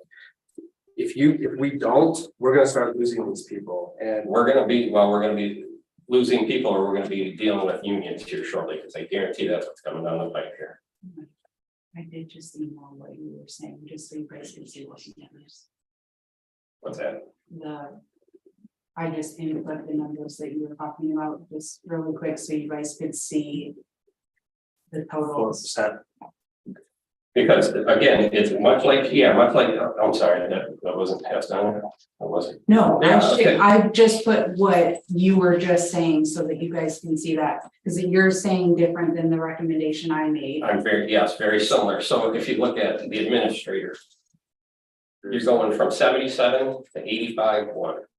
81,130. I just sent Yeah. your numbers. Well, I'm changing that a little bit here, because the administrator, we know was low, the clerk treasurer was low. So I'm saying 82.5 for the administrator. The chief stays the same, the clerk and the treasurer. We've tried to create those again to simplify the process. They do a lot of the same jobs, they work together, balance them out. 55 even. Hold on 1 second. I did it based on percentage. Okay. So. Well, and again, I'm trying to be fair, and I'm trying to play catch, because we know that they were underpaid, they were underfunded. Gross Okay, so you said 82.5 for the, administrator, and what was it for the but then you go. clerk and treasurer? Chief 77,313 for those. Well, 55 even for the clerk and treasurer. We can readdress it maybe next year and try to get them better up to speed. But again, that's saving face and saying that we're trying to come up to, we realize that they're being underpaid, and we're trying to make it fair. then creating the positions as being sort of equals to supervising positions. We're setting that scale to through 33, 32 after you're a full-fledged 6 months or whatever. You know, Brent's the oddity there, but when Brent retired, we can revisit that. The DPW operator and plant operator, very similar, 2577. And then as they get their licenses, 25 cents an hour, like we've always done, and that builds up their, again, much like Bill had alluded to, their viability and their reason for staying here, and they're progressing up the ladder. You know, you talk about the 3% or the 6% for Stacy's position. Obviously, she's coming up to her 1 year. So again, it looks like a large jump, but it's not. So give her the 2298 as recommended. You know, the custodian, we can clean this stuff up. Nobody cleans less than 15. You know, the Parks and Rec coordinator, I say hold off on because we don't even know what that role is going to be. So again, it's cleaning up the system. It's sort of setting the scale of supervisor and department head, or, you know, administrators, department head, employee, and whether you're an operator or whether you're, you know, an operator at the plant level or DPW level, you're making the same. It's sort of making it fairer across the board, and the wages based on studies dictate that that's very similar. But they still have different numbers. That's the. But they will, but because of their certifications, yes. And again, don't go by employee, go by the position. So again, then that only oddity becomes Steve Shields. Hopefully obviously, we know what his future is. He wants to have that position. They had that, the supervisor position, that would solve the problem there, or he goes back down to the normal operator wage because of the discrepancy that he was filling in for that position. And I say the SRO deserves just as much as any other police officer. That's absolutely what they are. So when he makes that probation period. So you're gonna have this discussion every single year. Absolutely. That's the way that it's always been. You're gonna piece it in every single year. No, because now we know we're somewhat comparable, and then we can decide across the board where do we need to. Every year you're gonna be having this conversation. Which we do at budget time, and we always have. What can we afford to do for wage increases or rate increases? It's just part of the budget planning process. You can't propose a budget without knowing what you want your staff to make. Well, you would know part of your staff, so if you reverse that, if you implement this matrix, you'll know exactly what your proposed wages will be. Exactly. For the next year. Yes. Or I'm talking about if you implement the MML study, if you do it your way, there's no. The MML way, the steps are what are. You would know exactly what the next steps potentially could be per individual. You know, who determines the steps? Who determines the steps for Danielle? So that again alludes to Jerry's point, policy, which I'm not against waiting until policy is ready, but then I just want to know, do you retroactively pay people beginning on 10/1? Because it is going to take a couple months to get through policy discussions. It will. This simplifies the process. People know what they're gonna make, and if you're doing the same job, again, I don't care if you're a police officer. That's up to the department head, that's up to the chief to determine what that officer does. If he works days, nights, if he does a parade, or if he pulls people, I don't care. But they're all doing the same job. They should be earning the same wage once they're past that probation. I don't think someone with 15 years experience should be earning the same as someone with 15 months experience. I just think the person with 15 years experience has more value to the community, is vested, has relationships built, has a rapport with people, businesses. And that's what our people do, right? Everybody, with the exception of wastewater treatment plant, water treatment plant, are client facing. But everybody's been tours and probably answers the phone. Everyone else is client facing. They do samples too. Well, I mean, like we have village residents come into the office. We have village residents approach DPW. We have village residents approach police officers. So they are representing us. So someone with 15 years, I think, deserves more in the same role as someone with 15 months. I think seniority there's value there. And I think there's a tremendous amount of value there. And whether or not you write into policy this is an annual thing, this is a probationary thing, however you want. That's up to department heads. That's a management tool that we can allow department heads to utilize. Heck, I got hired as a teenager into a system like this at Costco. So 25 plus years ago, these were being instituted. Knowing a starting wage, knowing how to move through the steps, knowing how to complete the process, all spelled out in policy, I think it's more beneficial to everyone. And I've spoken to people about the different levels of increases, and it is unfair, but it moves everyone up to the market value. And what was not being taken into consideration was specifically, like, people that are working for DPW are not applying to become our clerk and treasurer, and vice versa.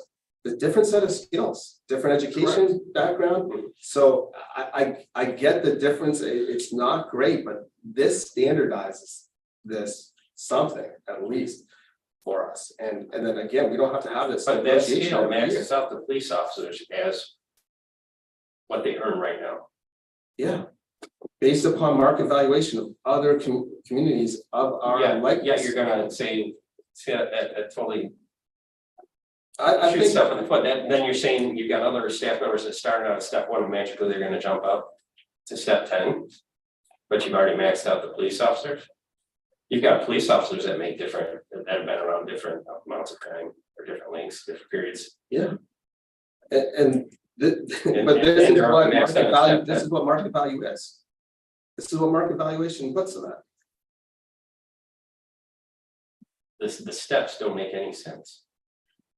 All it does is again, it pits employee versus employee. No, I think it rewards tenure. I think it rewards people staying and moving through the levels. Well, we don't even know what dictates that. Is it? Okay. Nora, I work for you. I'm gonna, you know, be your yes man, Nora, and you'll give me the step 5. Well, I think the Jerry, other person doesn't. go back to Jerry's initial comment. Really, Jerry, I think you're right on. A policy needs to go in conjunction with this. Okay. I totally, when you said that, I was like, oh my gosh, he's right on, because that was something we're considering to do later. I think it needs to go hand in hand. I do. It's kind of like when we rewrote the handbook for employees. You know, we wrote that policy and that wage scale was in there last spring, but it's not right. Let's make sure this is right. We know how each employee is going to make steps if this is what we want to do. How are they going to get from step 1 to step 2 to step 3? Who makes that determination? I mean, you could leave it up to the department head, but I think that's really going to open up a can of worms. I think we need to figure out How we would go about that. Right. It sets the department that's up for animosity, because then you give it to one person, but not the other. That totally makes it unfair. I would assume. And if it's based on certifications, then that needs to be spelled out. Okay, XYZ certifications moves you to level 2 or step 2, whatever. I think that's important.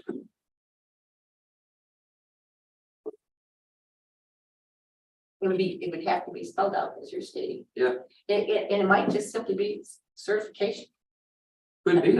It could be, maybe it's a. It could be, or it could be a combination of certification and anniversary date, or If we already have in place. right. Well, we did a review of a performance review, an annual performance review for Danielle.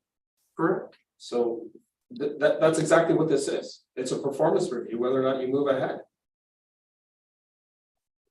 So I think managers will see through, excuse my French, but askism. They're going to see job performance. Do you show up on time, ready to work? Do you have a good attitude? Are you working as a team member? Are you getting the job duties done? Are you going above those job duties? Are you making efficiency improvements? Have you done any additional education? Are you willing to cover for your teammates? There's a whole host of things, right? And this is, Which is arbitrary. not if you spell it out in policy, it's not. What's arbitrary is the military. First year anniversary, get next level. Every 1 year, and then every 2 years, that's arbitrary.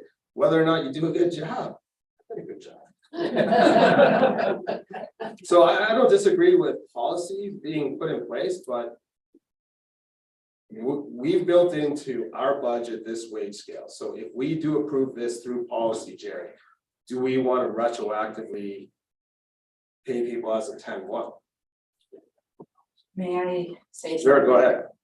Please do not retroactively pay. That will be a budget nightmare. So I'm gonna throw this out there. As always, this is not my decision, it's yours. I just input what Mike said, and it's different than what I sent you, because I went off the percentages he told me, not the amount. So if we do that, it's an annual increase of $66,097.57. So it's a base increase of 4% this year. It's the 82.5 for administrator, the 55 for the clerk and treasurer, like he said, and then everywhere else, and then it matches. And I can send this to you if you want. Yes. And that's the starting and post probationary. I would throw out, adopt this. It at least aligns our current employees with the wage scale, because this is the other challenge. I need a wage scale. If we have an opening, I need to know what they're gonna start at. The comment was made about the Parks and Rec. I haven't posted that job because I was waiting for this wage study to go through, because I don't know what to post that they're gonna start at. And that's something someone's gonna ask me. If we have an employee leave, then I need to know where they're gonna start. So adopt this, and then that'll give us the next year to work on the policy. Because that's the other thing that I would like you guys to consider and factor in. None of our department heads just have all this excess time on their plate that we can just turn out a policy, a good policy that we're gonna feel comfortable with you guys in a month or two. And this is not something that I wanna rush. And we said the same thing with the personnel policy, and that's, I mean, my workload, even getting a starting place for them, there's no way I can do that in the next month. Send yours, Danielle, please. Yeah, so I would recommend, if you guys are wanting to see the policy with the steps, and that's something you can look at that, but give us time and adopt something in the meantime, so that we're not trying to backtrack. Again, I don't even know, because we're gonna have to project budgets for next year's budget. I mean, I need to know what those numbers are gonna be, and if we're 9 months down the road and now we're retroactively paying employees, it's gonna be. Well, it can't be 9 months. Well, I agree, but that's what I'm saying, like workload, none of us, all of us are pretty. Want to make it to the next stretched level, you get it done. And my last point is, you've got two department heads here, you know, Nora, I don't want your gold stickers because I did good today, you know, stick it on my cheek or whatever. Again, it puts them in a bad spot to say who's doing better than this other person at that position. If I were Chief or Nora and I was in their booth, I'd say, you know what, they're all doing great. Give them a max increase. And that again solve the animosity between the two. And it's totally arbitrary. It also gives them the ability to say you are not living up to the But job description. they have that functionality now to say, do your job or do your better, or you're screwing up here, or they can address it in house, and that's not something that we don't have to do pay wise. So our. Only for you, I'll open up the floor, For Nora. Mike, or for Nick, if I'm not here and Danielle's not here, that whole card game is different. He doesn't, I'm not his boss, she doesn't, she changes. So I like Mike saying, they might know how and what I want, but that's all gonna change. That can change tenfold. If I'm gone, Danielle's gone, or what changes, because What do if you mean Danielle's by, gone, and my direction changes. what do you mean by gone? If you leave? If I'm gone, yeah, if I leave, Yeah. now they have a whole new person to learn. And what do they want? Well, maybe what I think is great, they don't. They expect 10 times more than what more expected. So that's what policy says. So you said you had an outline of so right now they already get their incentives for their licenses. They all get a quarter for that. That's already factored in. Yeah. Once they make their 5 years, they get longevity bonuses. So they already see that. So all those stuff. So I've been here, last Wednesday was 15 years. So you want to talk about a long time. I've been here for a long time. And I knew, so when I started, I can't even tell you when I started, you probably don't want to know. And where I made my changes is going from an operator, getting my licenses to an assistant superintendent, to a superintendent. That's where they're gonna see that difference. I don't think the steps, there's already those steps built in, they're just not defined like that. Have I been angry that I haven't gotten? Say that again, those So those steps are things already. are already there. We're doing that. They're just not defined like this is. But for me, you don't pay me for my licenses. I have distribution licenses, I have water licenses, I don't get paid for them. I have a base salary. It doesn't matter if I go get 5 more licenses, you're not gonna pay me for them. But before you got those licenses, you couldn't hold the position you're in now. No, correct. So. But if I get 2 more, you're not gonna pay me for them. My point is that So why, you are getting paid for those licenses. Yeah. Because you moved up in rank, basically. what would be the reason to get 2 more? I have distribution license, I don't get paid for those. No, but what would be the reason to go get 2 more licenses? To go You to, have a better operator. to go- If your system to go to, needs hold on, to go to a bigger operation. Not necessarily. Your operation's already small, but because of our water source, instead of an F2, like our population would dictate, we're an F2 because of our water source. If our water source gets bad, something comes through, and there's different regulations, they can move us to an F1. And I wouldn't be able to do that. There's only a handful of people with my license in the state of Michigan or higher. So in order to retain your job, you'd have to go get more licenses. If something was to change, I would have to get my next license. So, And then we'd have to evaluate that and pay you Mhm. based upon your qualifications. yes, you would, And yeah. Right, and I think that's what this is trying to account for. This MML study. So when you look at the steps though, like I'm on 8 right now. Mhm. And so I only have 2 more steps and I'm maxed out for the next, I have another 24 years before I can retire. Right. And I plan to be here. So what did that do for me? You know what I'm saying? So your steps are then putting me in a hole. No, because right now, what are you receiving? My 3% every year. Yeah, so we're not saying this is not subject to cost of living adjustments. That's all that Mhm. 3% is. It's not a raise. You are not getting a raise every year. Mhm. You're I not, got raises when I moved position. yeah, so from here on out, you do not receive a raise. What we're proposing is that you get 2 more raises and get you to market value. Because if you were to go to a community like ours, you could start at 33.18, you would move up. The 3% is just inflation, it's just cost of living adjustment. 2%, 3% is, they keep quoting 2%, the Fed wants to get inflation at 2%. So potentially, if they do get inflation down, that 3% becomes 2%. It's not a raise year over year, it's just cost of living adjustment. At least this allows you to get 2 more raises, you can move up 2 more levels. It's not a cost of living, no, that's not the way that it's always been presented. It's not a cost of living, it is a wage increase. That's not based on inflation, it's not based on any of that. But that's Based exactly on what what it we is. If you're doing a percentage increase across the board, that's just to combat inflation, which is Correct. Which is But again, typically they're- what's yeah, already and that's 2% my year over point is year. they're making less than we used to make prior because inflation is 7, 8, 9%. Yeah. That's the struggle, but again, you're trying to set, well, you get these wage increases during this, and also on top of that, you get potential inflation increase. You've got numbers all over the place. No, I don't see it like that. I see that you're coming in under market value. That's it. If you were to go to a similar type and similar size community, you would get paid more. So right now, your wages are undervalued. You're undervaluing yourself. So we're gonna put you on a program to get you back up to market value. But I don't fit in that program. What do you mean you don't fit in that program? Of course, I'm making, according to this, I'm getting 4%, which means I'm where I should be. When I know I can go somewhere right now and make more than this, but I never have in 15 years. Because I knew I had insurance.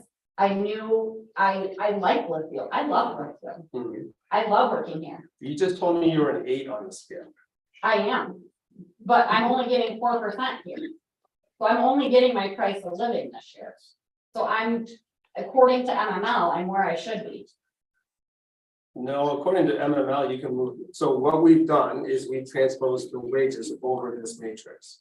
That's the starting point, correct? Correct. So we took your current wages, put them in and moved you up one level. Here's the danger behind that though. If she only gets 2 more step increases, police department don't get any more, police officers don't get any more step increases. But all these other positions build up this large compounding increase. Guess what? What happens in 3-4 years when we quote, can't afford insurance? It's gonna fall back on everybody because we made this large massive increases to certain I don't- positions. That I don't see that the- falls back on the entire staff. I don't see the increase in wage affecting health Look at the costs increase just over this year, 66 grand. for wages. Again, you say we can't. Now afford it. max, I now say- max I everybody say up we- to a level 10, and imagine what those increases in wages are then. Yeah, and they're just, and those, I think they're deserving of those wages. So do I, but it doesn't mean we can afford it. I don't think we can, we have to afford it, or we're gonna be losing You're people. gonna lose services because, I don't, again, I see it the opposite way. I say if we don't do it, we're gonna lose people, and then we do lose services. And as far as health insurance, I think that's a completely separate discussion. I don't Prices going up because everywhere. that falls In back fact- on the rates. In fact, it's going up so much, I think the government is gonna get involved here sooner than later. You're gonna get socialized medicine. That's how fast rates are increasing for health insurance. Either way, all right. And you know, what you sent us, is that supposed to be 4% across the board? It's a base 4% increase, yes. MML was a 3% base increase and then moved to the next closest level. Well, I'm still seeing different percentages though, that's what I'm So saying. are you looking at the one I just sent with Yeah. Mike's numbers? Because that's a little bit different than what I sent you. So what Mike's, I input, he said administrator 82,500, which is a 6.79% increase. And Mike, correct me if I'm wrong, because I don't want to speak for you, but his thought process was to get us closer to being that market value rate. Chief would get a 4%. He said clerk and treasurer would be aligned at 55,000. So that's a 9.31 for Lisa. It's a little bit more for Brandon because he's currently paid less. Correct. And then it'd be 4%. Right, we've changed that because they're not doing the same amount of meetings, whatever, we want those to sort of be a balanced position level, right? When you, Yeah. correct, when you get down to, My pay is not because in the original policy, Joe calculated that it's not going to be like that's a meeting. Right. And then Jerry Kirby calculated, so I lost 3 years of pay, because I have to get every council meeting, so I lost that 3 years of pay. And I didn't get the 1% that 1 year. And it was higher because Lisa was in the HR role. We argued this for hours at previous meetings. This brings you up to the normal, the same level as Lisa. so going further down, Tim, Stacy is the next one that's at 6.24. The way that it falls, her 1 year is October 3rd. So under the current wage scale, it's got the 1 year and the 2 year. Same thing with Don Stace, that's why he's got to jump there. We've already talked about Steve's the exception here. And then the other, when you get into the operators, there's the varying amounts there because of the certifications and weight. And that, what I did, and if you look below, I listed all of the operators. And the top number is the wage that they make, and then the bottom number below it is their certifications that we currently pay them for. So I worked to align those, so I took the highest paid person. And I did 4% increase on that, and then I said, okay, everybody would align to this, and then they get paid for their That sets a certification. 2577 operator wage scale at full-fledged employee. Yes, And then plus the 25 cents each license, which incentivizes them to better themselves and increase their pay, but also benefits the village because we have higher licensed staff. Then you continue with the lieutenant. The officers, 2908, and we talked about Stacy, clean up the other stuff, the custodian, give her 15. Address the Parks and Rec coordinator when we discuss it. And then the other, the aquatic centers and the lifeguards and whatnot. A DPW seasonal employee should get 15. Nobody works for less than that. You can go to McDonald's for less than that. Or for more than that. So again, it's trying to set scales and levels for each position, much like we want to have in this in this hierarchy of staff. And it, again, it helps clean up the discrepancies between, okay, this person makes this, and then we have to adjust it for their anniversary, their second anniversary, or their 1-year budget amendment. And again, it's very comparable to the local municipalities around here. I can look at Kevin from Clinton, he's been there, God, how many knows years, 50 years or he's been there, but he makes 110,000 or something like that. And Morency's administrator also serves as their quote DPW department head. So that's a little give and take there as well. Again, it's trying to be, what can we afford? What can we be fair about? And again, the residents are the ones that see this. They know what we can afford and what we can't afford, and what kind of improvements and what kind of infrastructure or developments that we're trying to do. Again, we didn't address the bridge, we didn't address the park road, we didn't address a lot of things, right? That the department has their at. So no, we can't afford to do it because we've had to pull from this proposed budget. You can't keep underpaying our employees. All right, so if I'd entertain a motion.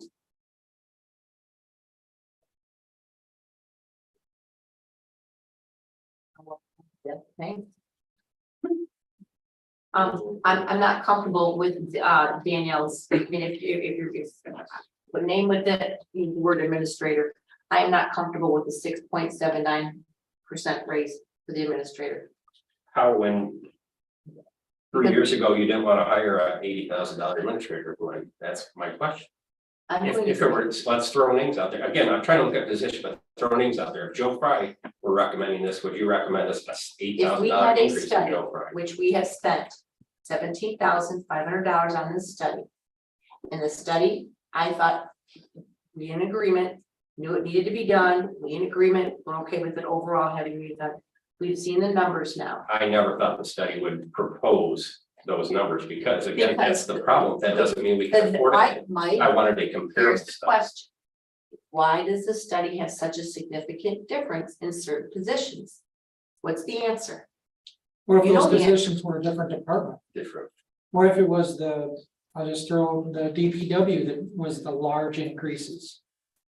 Would the rest of the employees feel that same way?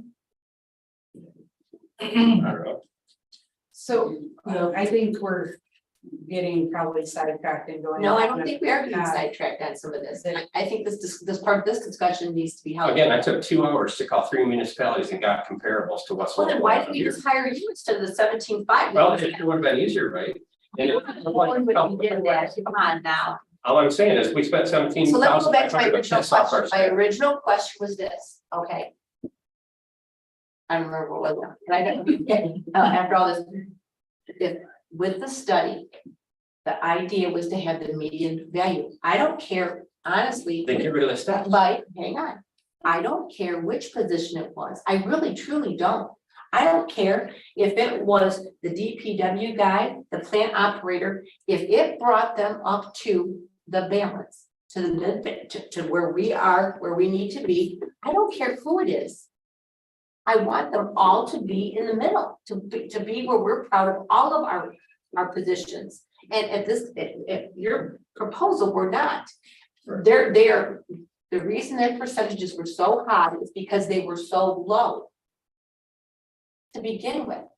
So it's just getting that person, whether again, DPW, the police department, whomever, it's getting them on par. So that's why I'm suggesting for the administrator or anyone else that's not on par to get on par. So, I get it. In order to move this forward, let me summarize 2 options. First one, Mike's option. Second, MML wage scale. Yeah, let me read this down. Which sets wages, correct? Doesn't set policy. We're not adopting this matrix. We're just adopting the wages that fall in and then move to the next, right? Those are hard numbers. Yes. Correct? And then we can revisit policy at a later date. Well, So we actually have 2 different ways. you actually have 3.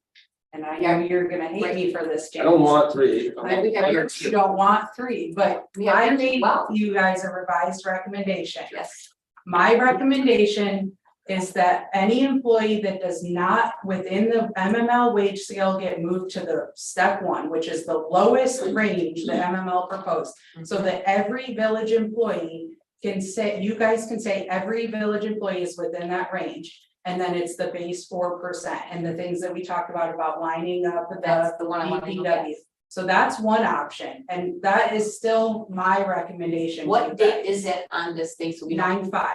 9/5 date. Yes, so you have that option, you have Mike's revised option, which is my option with those numbers revised for the administrator, the treasurer and clerk, and I'm assuming BDA I have at 4%, Mike, correct? Yes. Okay, which is the last version I just sent you guys, and then you have the MML wage scale. And sorry, James, I know you like the two, but I just want to be clear that.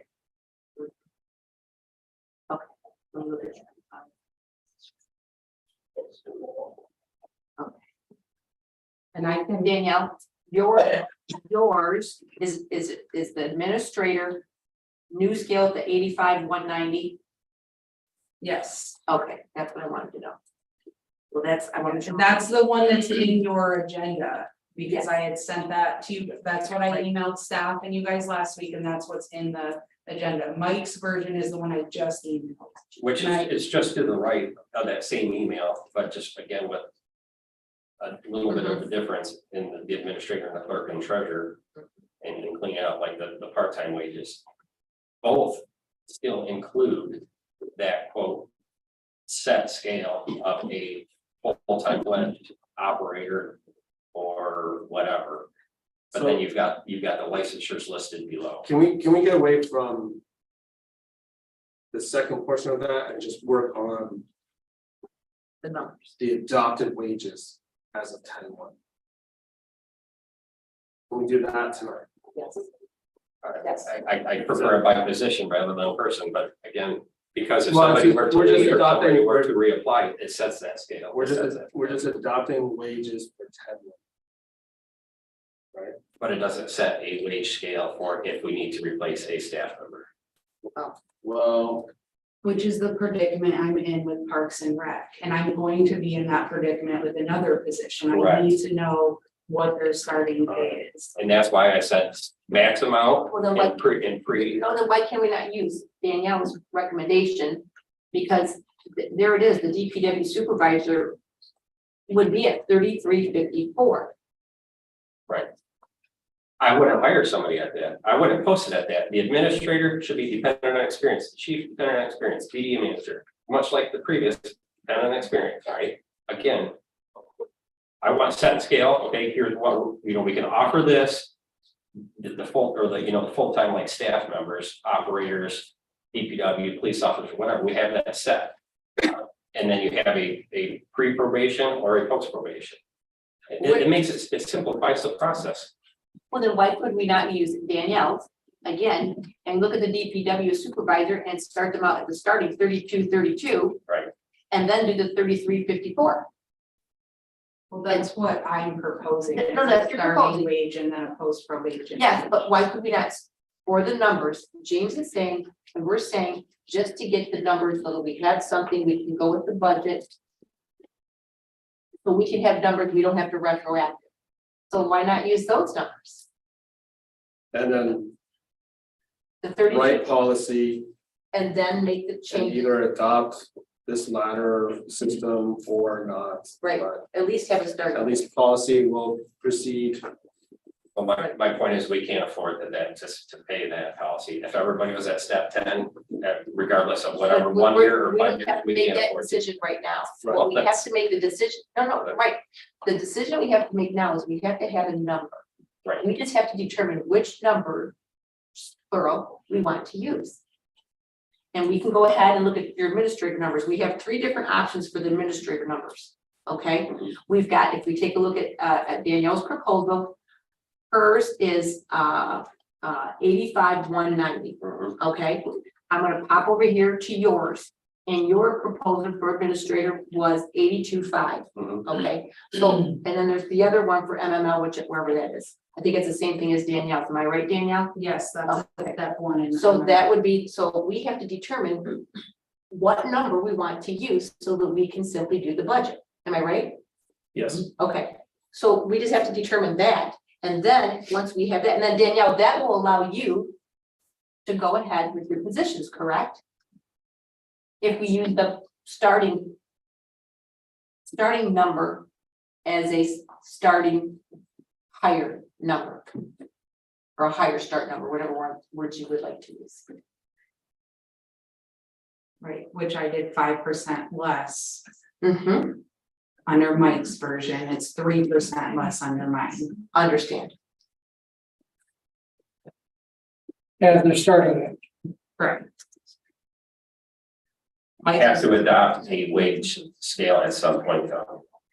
Oh, I won't disagree with that, but for now. Well, every other year, why after 20 years are we breaking the process? Because we found that thing that we've done in the past, when we used the rural water thing was jacked up.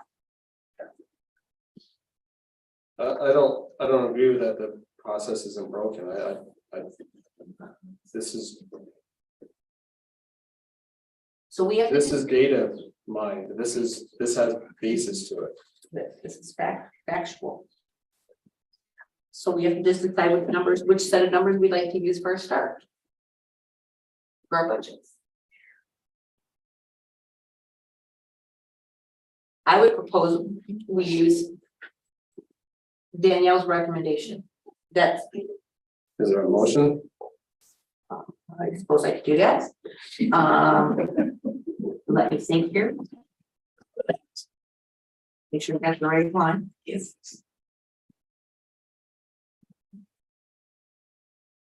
Okay, this would be the one that's on, it's in our agenda.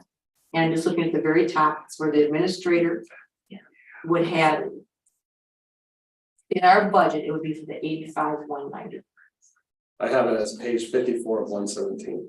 Is that correct? Yes, there you go. Okay. Danielle, is that what you have? Yes. So my proposal would be to, That's the 9/5/2023/2024 recommended wage scale. yep, you just said. It again, James. Recommended wage scale of 9/5/2023/2024.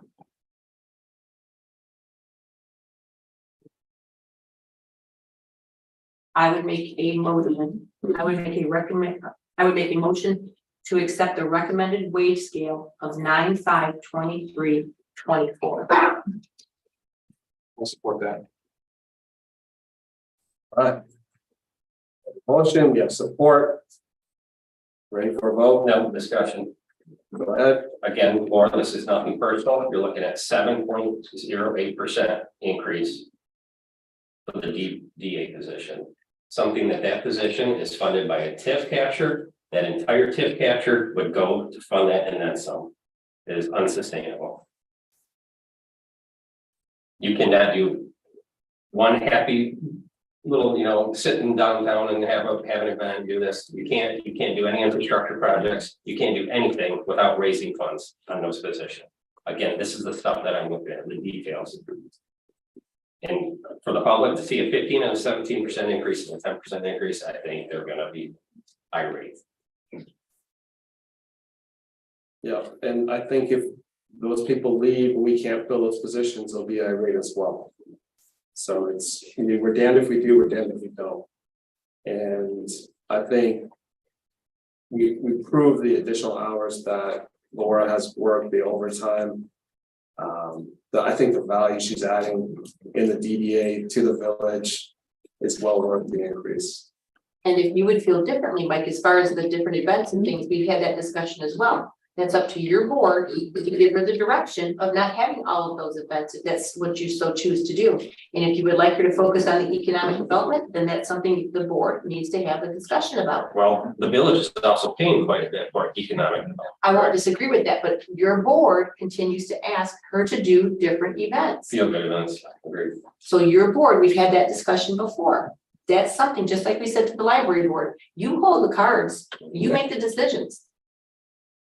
And again, None of this stuff is personal. This is why I'm looking at positions. And this is why I continue to label it as such. But again, it's unsustainable. Especially once we max these steps out. I would much rather address it year by year as we can afford. And it pins staff against one another, because if one person gets a raise and another doesn't, we're one not- person in the same We're not position. going there right now. We can continue to have that discussion. We're talking about using these numbers for the budget. That's where we're going with this. If we adopt this as presented, motioned and seconded, would we necessarily have to adopt the step matrix that they have? No, that I That's the way was see gonna it, 'cause then we actually would not have. clarify. I was under the impression that the motion made by Gwen was to adopt my recommended wage scale, not the MML steps. Correct? Yes. Yes, and that we were gonna go ahead and have dialogue regarding the wage scales with the, what do you call it? I wouldn't even, Policy. policy, yeah, I didn't plan on, the steps would not be included until and unless you guys approve those in the policy. Yeah. But right now, How do we come up with a wage scale then? Just based on this?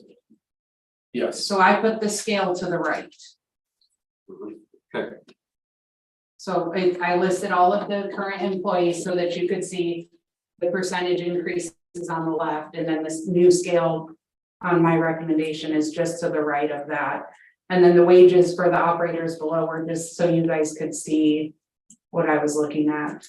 Because it's built into the formulas, but So this gives us the numbers to start with for the 24 budget. Doesn't mean we have to stay with this.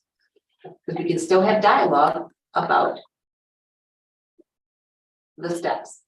yes, which will not be in a month or two. I No, you are saying that that's gonna take a period of time to But initiate. the new scale will go into place at a time. Correct. So. And that way we're not going retroactive, because that was my concern, is that's not ideal either. So are we gonna have to adjust this grid for MML if it's adopted later? Or would the same transposition take place? I don't know, I'm not gonna, I can't answer that, because I've not looked at it. Good point, James, I hear what you're saying. I've not compared like the two side by side.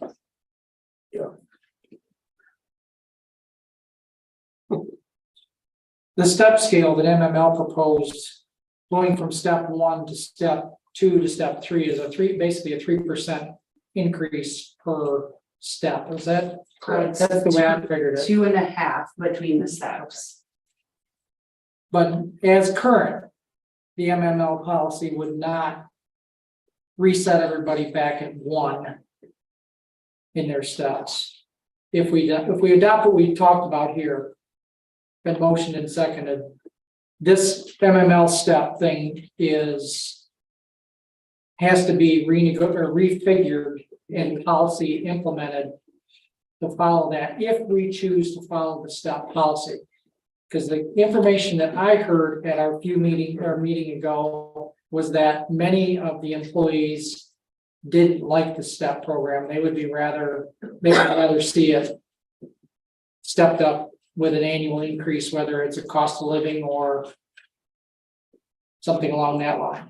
So James, all of the wages that are proposed, none of them exceed step 10, so I don't think you would have to change those steps later. Okay. That's what I would look at, because that's where we get into an issue, is once you start going past that. Okay, that makes sense. Yeah, because we don't have a step 11. Not yet. Policy. Not.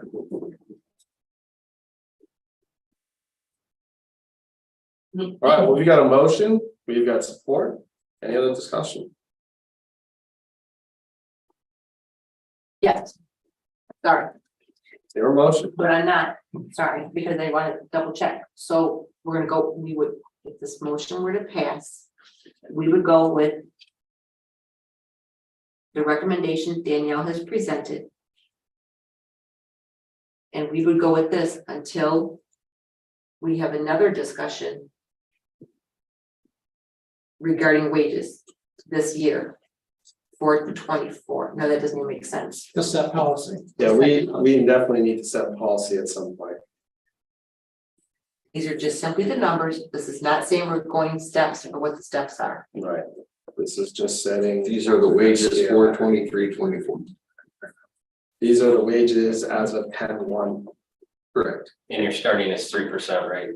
Of pre-program, in probation. For Right, yeah, that was my recommendation, was the 3% between the two.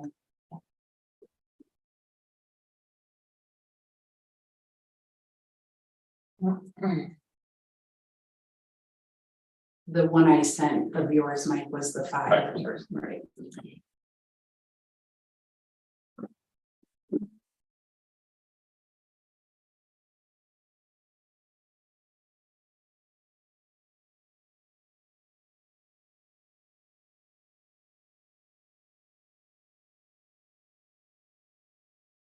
Okay. You good? You good? All right. Lisa, thank you for your patience. Please call the roll. Eric, Yes. Tim, No. Mike, No. Jerry, No. Gwen, Yes. Bill, Yes. James,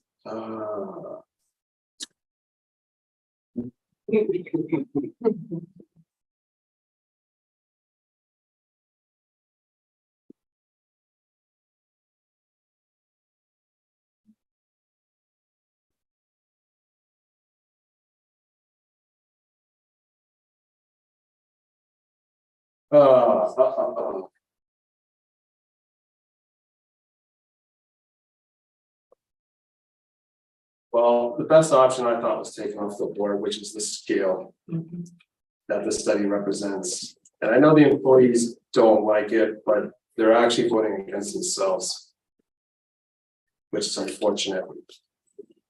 So I guess this second motion gets us closer to being there. I sure hope we can figure this out in policy. Yes. Is that 4? yes. All right, motion passes. Thank you for the discussion. I know it's difficult, budget has been difficult. Give yourself a huge pat on the back. It's not easy, but it definitely moves the village agenda forward. But thank you for your extra work on this and just the extra attention. So it's getting late. Anything for reports? Any questions on the reports?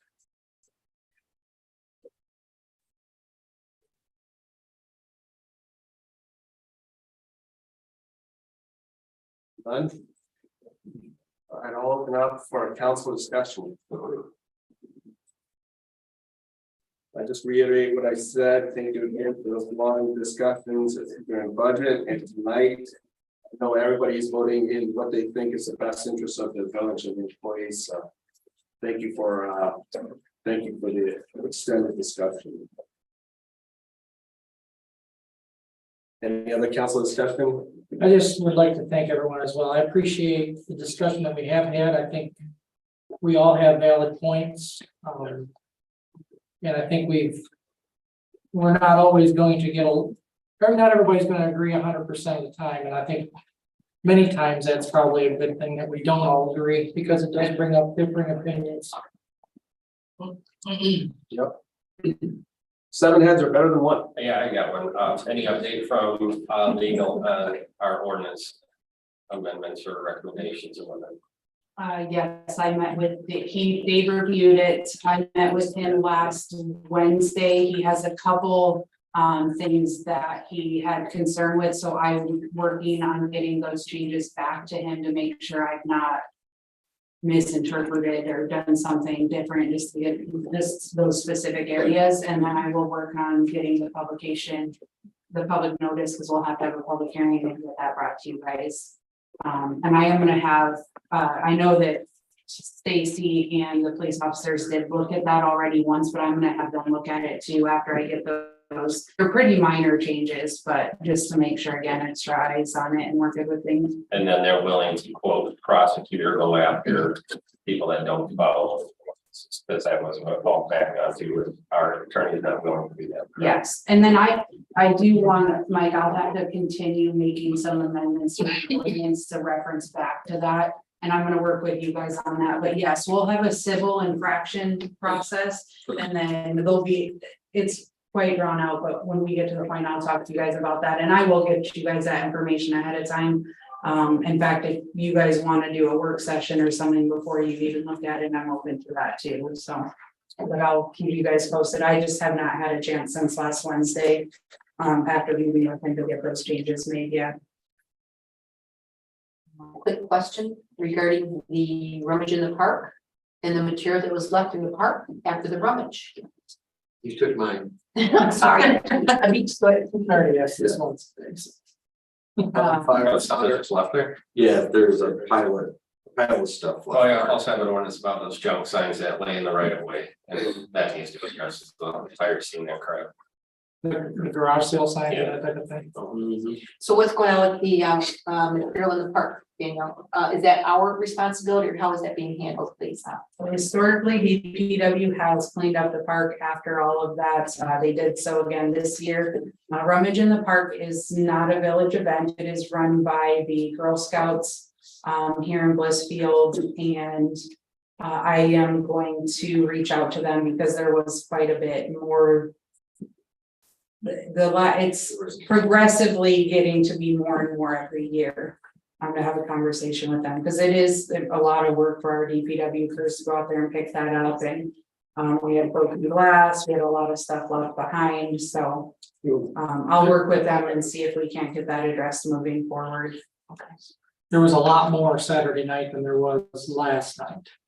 So it had been picked through by the general public, picked through and put stuff out there. So it probably went from a dumpster and a half to 2 dumpster fulls down to maybe 1. I had 2 text messages. Hey, there's a bunch of vinyl records laying down here. I thought maybe you'd like to know. I was down with them. They weren't worth having. They might be. Seriously. That does not break. I have a lot of vinyl. Isn't that a fundraiser for them? It is. I believe so. I'm not super familiar with it. Well, again, that falls back on the village residents, I think that jumped off. So, Well, our DPW workers are being adapted and costing the village much. Because they do code those wages to the parks. Exactly. Do we have are there any agreement, like when they do something like that? To get Signing. permission to do that in the park? No, not currently. I actually, when I first started, drafted up a special event ordinance. I actually shared it with staff at that time. Staff was not in favor with it. I'm pretty much have been for the last 6 months to the point that I think we need to implement it because we continue to have these agendas. So I still have that drafted and ready to go, and it was something I was gonna bring back up. I have to apologize. I kind of knew the answer to that already because I didn't remember voting on anything like that. But I think in the future, maybe we do need to come up with something. And it's something that would absolve them of any issue too, that whatever organization did something like that. Is that they would have to make sure that the park is left in the condition that they find it or better. So that, and they would have to police that afterwards to ensure that everything got picked up and put back pretty much the way it was. I mean, obviously, we don't expect them to make the gravel down there for that type of an event, but at least that there's no garbage left in the park or undesirable things that somebody didn't want to haul hard. It'll also, I think that ordinance will bring all the special events forward so that you guys and the residents know who's doing what and what role the village does or does not have. Because like that event specifically, for example, we get a ton of calls for it, but it's not a village thing, so we have sometimes limited information. Thank you for your response. Okay, any other council discussion? open it up, open the floor to public comment. I have a comment. Please state your name and address for the record. Cindy Bates, 114 Sherman Street. All these wage discussions. Yeah. Was an hourly wage, a salary or whatever. What consideration in that was given to their benefits? Their PTO, their vacation time, their medical, dental, optical, was that in the equation as well? So that's over and above, correct? Correct. Okay, Just wages. and I think plus the our discussion. employees have some pretty good benefits. They do. And for these other municipalities, were their benefits compared to what we offer here? Yes. As far as I know. MML did, it's separate from the Yeah, it's wages. never been brought, it's always been the hourly wage and stuff. So, you know, that's a factor. That's a huge Danielle, factor. how did Because, we? correct me if I'm wrong, doesn't the village pay how much a month for benefits for our employees? I'm not sure of the monthly cost. You do. 45-40%. Huh? 45-40% is what the average is for per How much is employee it monthly? of their wage. How much are the benefits, medical, dental and optical monthly for our employees? I can get that to you. We don't, I can tell you if you want to know for About employees. 35,000. I think it's more. That's something we're gonna have to look. I'm going low because I think think it's 38, 39. But are you looking at pension as well? I mean, we have a whole benefit. I'm looking at medical, optical. We'd have to look it dental. up and get back to you. Yeah, that's a huge factor for some of these. It was, employees. Jackie, it was part of our discussion with, Yeah. part of this, it wasn't part, it was part of the study as well. Add that to their hourly wage. Yeah. And I know, I mean, I don't know, for an employee, can they have a spouse or significant other? Or kids or whatever, and do they have to pay, you know, all that is part of the reason why some of the people work in the village of Blissfield. Sure. You know, I think we understand people who work for government, lesser wages, better benefit package. yeah, It's just a common. yeah, yeah. So, and I think Blissfield is pretty generous. It is. It is, and I can say that it's not, and now with this. I mean, we're not UAW, we can't go. No, but now all of our employees will be. Take advantage of that. Well, no. Do they? What I was gonna say is that now all the employees, not only were our benefits competitive, so are our wages now competitive. Okay. And And that's that's what we been were- mentioned in any of this discussion. You're right, I understand. Okay. Any A other- lot of people need to think about that, so. Any other public comment? No, thank you. Moving on. Maybe the whole agenda preview. Everyone's gonna go hang out with Dora on the 18th. No. No. No, Steve. Wastewater. Oh, it's wastewater treatment plant. Bring your boots.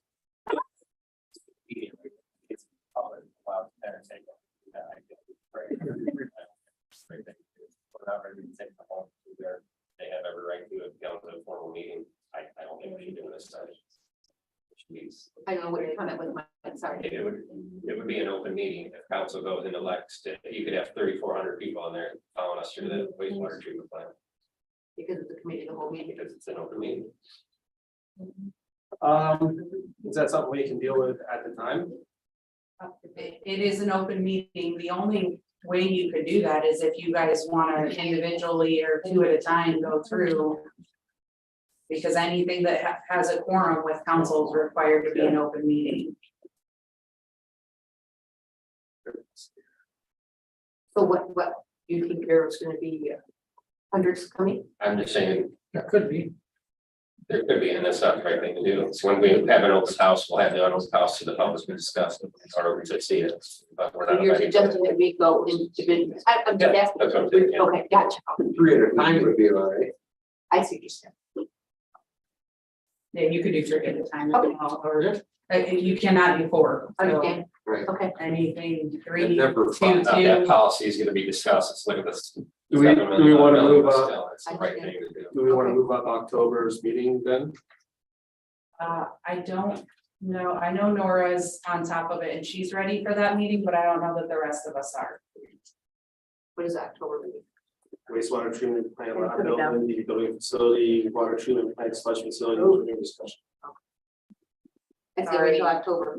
All right, Yeah, I just, so do we, because I'm relying on the engineers, so be a part of that as well. Perhaps if we go on next, they'll go next Tuesday, but go into the groups of three, or maybe next Monday. I mean, I'll go to 6 o'clock time frame if somebody else wants to go at 6. Somebody else can go at 7. I will not be here. Right, you're not gonna do well, then do we just want to strike that agenda, that meeting of the whole, and then we can schedule out times to go out there? Does that work? Take the night off? We can get a tour of the Four Keys growing facility. We haven't had one already.